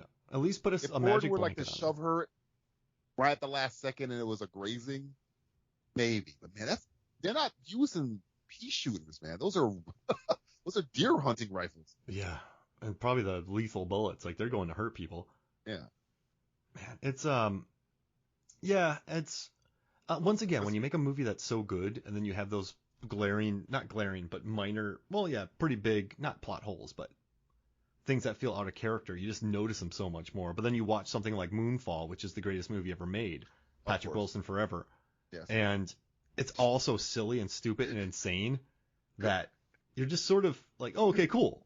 Anytime a plot hole happens, you're like, I get it. I'm not going to glaze over the fact that you just called Moonfall the greatest film ever made. It's my second favorite movie of 2022. It is. Now, I said favorite. I didn't say best. But You had the greatest time watching Moonfall. The second time. Sorry. It was the second best time you had watching a movie this year was Moonfall. Yes, because I can when I laughed my ass off watching it. I mean, I was so happy. Like, there's a scene where he's like, we're gonna go fight the moon, and they're taking selfies. Isn't there a scene where they go, "Here comes gravity"? Yeah. Something like that. So the moon's falling on them, and they have an old space shuttle that shouldn't even fly, and then a gravity wave comes. Yeah. So it's like, it's one of those movies where you have Earth chunks falling, an old shuttle, and then a gravity wave. It's just, and then there's a scene where a limo jumps a ramp, lands on a floating piece of road, uses that floating piece of road to jump onto another piece of road. Wait, is that 2012? Didn't that happen in 2012 as well? Oh, yeah. Right man. She got shot. She should be dead. What a great slide. I thought she was dead. I thought they killed her. I would say that that's the best slide of 2022, but Prey's got it beat. There's some really good sliding in Prey. I got to watch Prey. Everybody tells me Prey is looking great. I wish it was coming in theaters. I was so happy. Oh, yeah. Hey, let's make the awesome one with Amber Midthunder and put it on the Hulu, even though we released AVPR in the theater. Oh, man. That's probably what's on his arm. Those are probably like the grappling hooks. Yeah, like the right there, string yeah. Coiled up on his forearm. That makes sense. Nailed it. Oh, ooh, and I like that they're tied to the thing. That's interesting. That it's kind of Batman doesn't kill anybody in this scene. Yeah. So like, hey, how do we not murder people? Let's just tie him. Yeah. Some people die, but yeah. He does not kill anybody. Woo, that was a good move right there. Oh, the camera's still going. That's one shot. Yeah. That's one shot. And I think they edited it. I think they probably had way more of it, and they just cut it down to this part right here. Just give me a couple punches. That's it. I don't want everything chopped up. Hey, he just bowled 2 Riddler goons. You know how much it must suck to be hanging by a hook that's in your leg? You know how much pain that must be? Yeah, your femoral artery is toast. Oof. Oh, shot. Maybe Batman did kill people. If it went through his femoral artery, they're dead. Yeah, oh yeah, there's nothing left. And they're still hanging. Yeah. Well, I didn't kill them. The bleeding from the femoral. I'm not gonna kill you, but I don't have to miss your femoral artery. Your artery killed you. That's like a new court case. Your Honor, I can't control how much blood is pumped through the femoral artery. Frank Cole didn't kill those people. Their femoral arteries killed them. Get it, Zoe? Now, what is your thoughts of this being? Because again, this is one of the things I hear a lot now. Is this venom that Batman has in his arm or his leg holster? The adrenaline he uses later, people are saying that is the Bane venom. No. Which when I heard, I was like, that wouldn't go backwards. Yeah. First, Bane venom is, at least my little understanding of it, it's not good. I don't think Batman could just use regular adrenaline. I think it's because it was green in the animated series. It's also green, so people thought it was venom. That's a stretch. I mean, Matt Reeves did it. Oh man, that's cool. I mean, I wish it was just Red Bull and just glugged it when he was down there. Got some Monster energy drink. This guy's very featured. This one. That's Cold. That's Captain Cold, isn't it? Frank Cold. I'm pretty sure that's Frank Cold. It's like, look, I killed your parents, and now I'm going to kill your girlfriend, then I'm going to kill you. I'm Frank Cold. He's Philip Seymour Hoffman in Mission Impossible 3. You know, you have a wife or a girlfriend. I'm going to find her, and I'm going to hurt her, and I'm going to kill you right in front of her. He's so scary. I'm hanging out a plane, not scared. I love him because he did not lie. He went right for his girlfriend. right after he escaped, he went right for his girlfriend. That guy waited way too long. I do not like what she did there. The kicks? No, like taking her attention off of this guy. Oh yeah. I don't. Yeah, he's safe. Yeah, he's good. Get up, hit that guy again. Get Frank Cold. Sure, disarm him. Ugh. A bomb, then a shotgun. Shitty week. Yeah, that shotgun blast was beautiful though. Oh, I love that. That's what happens when you get hit with a shotgun. It would knock you on your ass, Batman. Mm-hmm. Now, a bomb would also do the same, which it did knock him on his ass, but, like, he has damage from that shotgun blast. He had no damage from that explosion. I want to see him go to a doctor, and then just, like, the doctor's like, your ribs are jelly. Like, there's nothing Tom inside Lennon of you. It's the same Dr. Tom Lennon from the Dark Knight Rises. There's nothing inside of you anymore. You are a hollow man. Here is a knee Kevin brace. Bacon hollow man. She does have gloves on, but her nails are poking out of the gloves. That's what it is. See, this guy's very featured. This is a very featured henchman. It's Mr. Cold, man. Senor Cold. Dr. Cold. Dr. Cold. Detective Dr. Lieutenant Cold. They call him Dr. Cold. There goes the green stuff. He has a little plug-in. Yeah. That's not Venom. There was words on that. You could freeze frame that later. Yeah, we should do that. Yeah. I wonder if someone's done that yet. Yeah, because the thing about the Venom also that people say they think it's Venom because his rage kicked in. Oh, I mean, it could just be, an insane amount of adrenaline. Yeah, right. His head is thinner than a pancake. Stop hitting him. Now, if this is rated R, there'll be blood all over his hands there. Mm-hmm. Now, the Captain Cold here is really... I should stop saying that because that's an actual DC character. Frank Cold here is... Yikes. He looks like one of the characters in Beetlejuice in the waiting room. It's just like he's just flattened. Oh man, he looks like the dude from Punisher who gets his face all chewed up. Jigsaw, yeah. Another Jigsaw. A New York accent. Here he is. Dominic West, yeah. This is where Batman learns his lesson finally. He's saying the same. He says the same thing he says in the beginning of the movie. I'm vengeance. I'm slow ride. Take it easy. How do you know that song? How do you know that song? His mother used to sing that song to him before bed. His mother told him, "How'd you get here, Lois? Where the hell did you go from?" I won a Pulitzer. You're in another room when I mentioned the question earlier. My Pulitzer told me. I read the script. Uh-oh. I love he just takes the blunt of the electricity coming in here. I wish we could see like Christian Slater on a raft. Morgan Freeman, Christian Fox, and Christian Slater sliding in here. Mini driver following him on a little boat. Who was the bad guy name? It was Morgan Freeman, right? Randy Quaid. So it was initially Freeman, but Freeman's just a nice robber, and then Quaid was like, nah, give me that.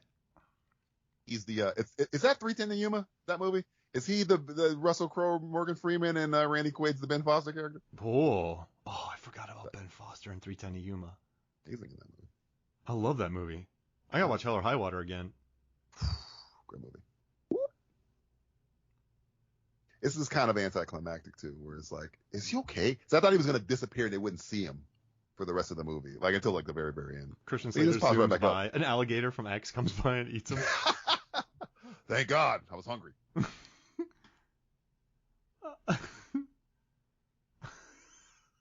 What's an alligator doing in here? What the fuck? It's Killer Croc. Hey, you can put Killer Croc. Oh yeah. Oh come on. God damn it, like so, if I was a criminal, if I was a superhero, I wouldn't want to tell people I'm vengeance, right? Because then they could steal that too easy. I kind of would be like, I'm a guy who fist fights villains, but doesn't permanently really roll off them. The tongue. Yeah. I'm not gonna say all that. Yeah. I'm a guy who uses his fists on people's faces. I'm fist guy. Yeah, you want to say I'm fist guy. Yeah. I'm fist guy. I'm definitely not saying that. I'm knuckle sandwich. The knuckle sandwich knight. Michael Sandwich fist guy. I'm the knuckle sandwich fist guy. Watch out. You just start shadowboxing in front of people. I'm gonna watch her again. Let's see how injured she looks. Because again, she was shot. I looked now. She was shot in the left side with a high-powered rifle. And he helps the kid that from the beginning of the movie. Save the kid. She's holding on with her left. She has her left arm raised above her head. That ain't happening with a high-powered rifle shot. I wish the cat's in here too. All three of them. Save the cat. Let's see. How injured is she? She's kind of injured. Yeah. Oh wait, no, there goes the arm. The arm's placing herself down. Okay. That gave it away. Yeah, she got shot with a. No. Yeah. Should be people carrying her. Yeah, it's a little tight. Walk it off. You do not want to get dark, or you don't want to get dirty arena water in that no wound. Yep. That's a good shot. Need an alligator. The alligator's right in the front and just eats Batman. Everybody go back, turn around, go back. I wanna. Wait, why? Have you seen Crawl? I'm not messing with that alligator, man. I'm gonna do a post like 10 overhead shots that'd be better with an alligator, because Crawl and X feature beautiful overhead shots of alligators. There was a dog in that water. Yeah. Name of the cat. And actually, the movie Alligator features good overhead shots, and Lake Placid. I'm just gonna do a post ranking the best overhead shots. Overhead shot. Lake Placid, I think has a bunch of them. And the helicopter, I believe. Last shot of the penguin, I think. I'm walking into my HBO Max series. Yeah. I hope it's as good as Peacekeeper. Please. Make sure Matt Reeves is attached. Yeah. Don't hand it off to like some guy. Some guy. It's like a really shitty writer. Yeah. She has her arm in a sling here, but no. She should be in a wheelchair. I mean, that part bothers me. She should have either been dead or really, really effed up. Like Dom Toretto would have forgotten about it by now, and he didn't. Dom Toretto doesn't have, physical human skin as regular people. That's why I love in Bloodshot and Last Witch Hunter, they just made him immortal and a superhero. They're like, we're not even dealing with this. We're not even going to try. Yeah. This is the first person that Batman saves in the movie, I think. Hey, fist punch your knuckle sandwich. That'd be funny if Frank Cole said that. I'm face puncher knuckle sandwich. I'm face puncher. Who am I? I'm face puncher knuckle sandwich. Because that's really, really, really convoluted. You might want to shorten that up a bit. Then why were you shooting at people? It's metaphorical. The bullets are the fists, and the knuckle sandwich is also the bullets. You need to shorten this up. This is, it's the longest conversation we've had with a victim. All right, come on. Joker, Penguin, knuckle sandwich. Knuckle sandwich. There's the condiment king. There's been crazier villains in the Batman universe. It's good mud work. Good mud work. See, he has more soot on his face here than he had when the bomb exploded. I am more soot, more soot. What's your feeling about this scene here? Because I know people are 50-50 on it, I think. No. Completely unnecessary. Hmm. I don't want him in here. I don't want another Joker. Why do you need another Joker? He's the arch nemesis. I mean, you don't need him now. I mean, I like Barry Keoghan. But you need him. But just like put... This is the arch nemesis of this is the Lex Luthor. Again, I don't really care if he's here or not. If he's not here, cool. If he is here, I have no problem with it for the simple fact that Batman and Joker are halves of a whole. So I don't mind it. I know people hate this scene. You could have done this movie without this scene. I agree. But it doesn't, I understand people not liking it, but it doesn't bother me that much. I mean, it's a different Joker, sure. It's like the facial. Did you see the deleted scene they did with it? It's him and Batman and he's like showing him evidence and stuff. No, I haven't. No. It's online. It's a whole scene with him, and you get to see his face kind of, and it's Batman. And then they cut it out of the movie for a good reason. It didn't need to be in the movie, but it's essentially Batman coming to him with Riddler evidence. Whoa. And the Joker like telling him like it's like I think Matt Reeves said he wanted to make it like Silence of the Lambs or Mindhunter or Manhunter, excuse me. Well, it'd be more Mindhunter, wouldn't it? More Michael Mann-y. Yeah. So yeah, but I mean, he's a good Joker. Is this I get the people's apprehension. I just don't mind it that much. So quick question: Dark Knight, all-time classic, very Heat-esque. Yes. Then you have the Batman, very Seven-esque. What's the next classic Batman movie going to? It's going to matter the villain. It's going to matter the villain. Moonfall? The Batman versus the moon. Batman, the moon's coming for us. Yeah. I got it. I'm going to catch it. Give me my knuckle sandwiches in my car. Get me a large net. A large net? A large net. A bat net, if you will. I have a net. You have a net How that can big cover... would a net have to be to catch the moon? Have you done that yet? So wait. How big is this net? Several meters. What? Meters? Meters? What? I'm going to protect myself. I don't care about you. I have a cave. Have you seen what's the movie with Leo and Meryl Streep? Don't Look Up. Yeah.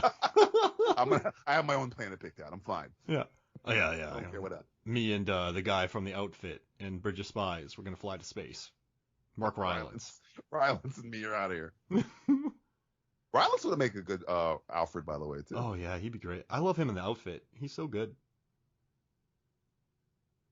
I have to try. Now I like this scene at the end where they're like, why are they riding next to each other? I was like, I think they're kind of hoping that one or the other would change their mind, and they don't. They go their separate ways. I do like that. I'll come back when the moon's falling and help you. When the moon's falling, I'll come back for you. I'll come back for you, Selena. She does mention Bloodhaven here, which is the home of Nightwing. Oh, really? That's where not the home of Nightwing, but when Nightwing or Dick Grayson's Robin leaves Batman and becomes Nightwing, he patrols Bloodhaven. So that's who I would become. Like, yeah, you would. You would, after Batman kicked you off a roof, you would become Nightwing because you better learn to fly, and then you would patrol like the sister city to Gotham, which is Bloodhaven. Which I think if Gotham was like Trenton, New Jersey, this is like Jersey City or some. So Bloodhaven is like a smaller, shittier Gotham. So like, we both grew up in Florida, so like Gotham is Tampa, and then Gotham is like Miami. Bloodhaven's like Jacksonville. I wouldn't even say Fort Lauderdale. It's like it's like Pinellas County is like Pinellas Park and Pinellas Park. That's Cutler Ridge. Yeah, that's what Bloodhaven is. Oh, that sounds fun. I gotta save the moon. All right, Knuckle Puncher. I'll be back. Wait, Knuckle Puncher? Coming for you, Moon. Don't you forget. I'm coming for you. I got my net. I got my jet. That's the way. Sayonara. I'm telling you, this is of all the plans you've come up with, this is the dumbest one. So, and then like later on, he destroys it. Then we see him later in an Italian diner with Zoe Kravitz, and you're like, what? He flew into This the is moon. the first thing they leaked. This is the first leaked footage of the movie when they're riding the motorcycles in the graveyard. Oh yeah, I remember that. And I was like, what the hell is this movie? It's Torque too. It's Torque. starring is Adam Scott as the bad guy. Yeah, Dane Cook, Adam Scott. 2R2. The dude from X is in the star of Torque. Oh yeah, he is, and he wastes a bunch of beer in that. Yeah, There's a scene where he's on I've told you this. There's a scene where he's on a playground. He just takes a beer and chucks it, and then he takes a lady's beer, takes a sip, and throws it. I'm like, you're breaking glass on a playground, bro.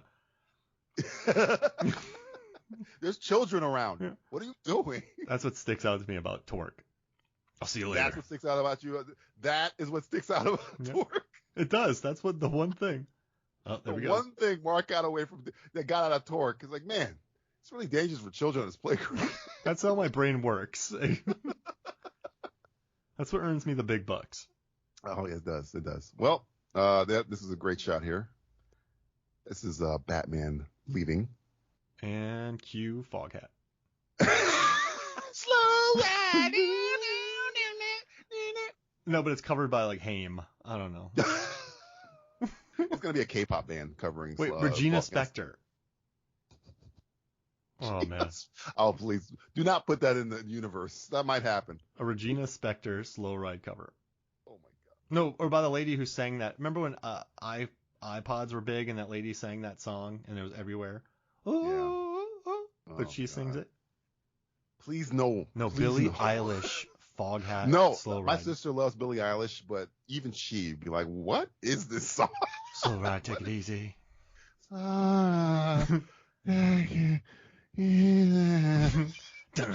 like a 6-minute guitar solo by Phineas. I'm the bad guy. I'm a slow ride.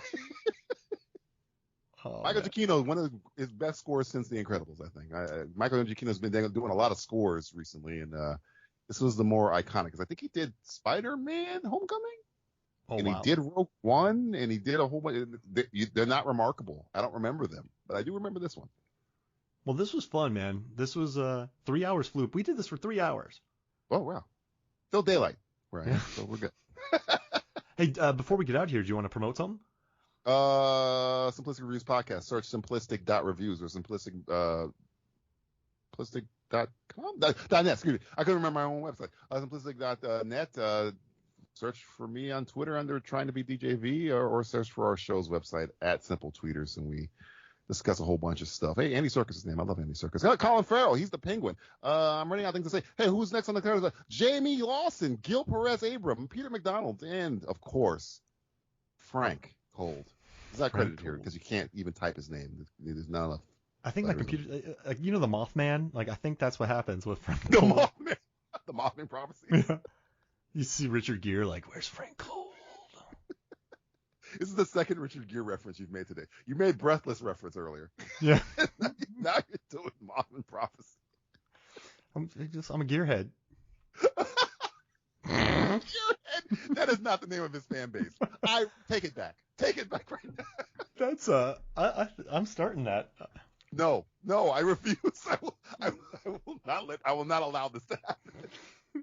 Gearheads, Knights and That's too cool for Richard Gere. That's too cool for Richard Gere. Gearheads, Knights and the Gearheads present Knights and Road Dance. I Dance. can see the Gearhead conference as people dress like his character from Pretty Woman, his character from The Jackal, his character from...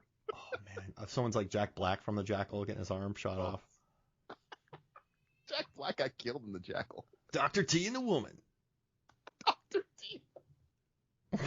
Please, God, no. Do not let... Stop putting that in the universe. Leave this convention. I got nowhere else to go. There's going to be a whole bunch of Officer and the Gentleman cosplayers. There's going to be a million of them. Yeah. A million Officer and Gentleman. Someone's going to be Lou Gossett Jr. Someone's going to be standing around. I'm gonna dress up like Diane Lane from Knights and Rodanthe. Just wear mom jeans and a sweater. Unfaithful Richard Gere. It's going to be running around. Oh yeah. Holding snow globes in his hand. A bloody snow globe. Bloody snow globes. You can like ride on a train and reenact, or a bus and reenact Diane Lane's scene from that movie. Just 5 minutes. How did this Batman commentary turn into a Richard Gere retrospective? I wish it would have done it earlier. Always wish you would have done something about Richard Gere earlier. Gearheads. This summer. Kids, watch the very end, the last 5 seconds of the movie Breathless. Sorry, Richard. It's amazing. Oh Oh man, what else has he been in? The Gearhead Nation. The Gearhead Podcast, starring Richard Gere. I'm just gonna do a Richard Gere minute. Just dedicate my life to that podcast. The Richard Gere minute. Just put it in the middle as like a commercial break in between your regular podcast. Like having an American Gigolo experience. Never explain it either. Never say why you're doing it. Just say, now we're going to talk about Richard Gere and the Richard Gere minute. I should do that for every episode. Primal Fear. What do you think all about your the court commentary, case? all your comments will be like, yo, great show. Are you going to talk about why you're doing this Richard Gere minute? Why this is happening? I might start doing it. Why not? Days of Heaven. Movie 43. Brooklyn's Finest. Brooklyn's Finest. The most fringy Richard Gere performance. Oh, man. American Gigolo. I'd have the American Gigolo experience at my convention. The first night. Oh, no. You can battle like a runaway bride. You got to chase down Julia Roberts. Oh, runaway Roberts. First night. I want a first night. You have to sneak an affair with your best friends. You got to make sure somebody has to do a Sean Connery accent. Yeah. And then. That's it. I'm gonna sell tickets. I managed conventions for years. I could do it. You gotta play Ben. You gotta play Bob Dylan and I'm Not There, Richard Gere. Oh yeah. You gotta find the Mothman. What happened? We had a respectable commentary, and it's now devolved into. This is the most lucid I've ever been during an episode. So it's just like it's a fever dream come to life. Yeah. So we were good this episode. So I mean, I owe it to myself a little bit of insanity.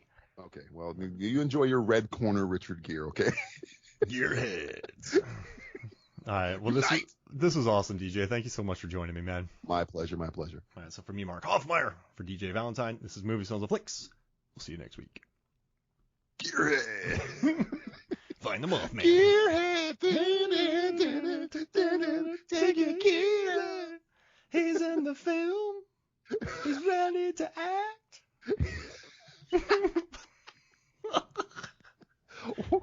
What happened to us? What happened to us? Oh. All right. I'm going to hang up. Not hang up. I'm not hanging up. All right. Pod.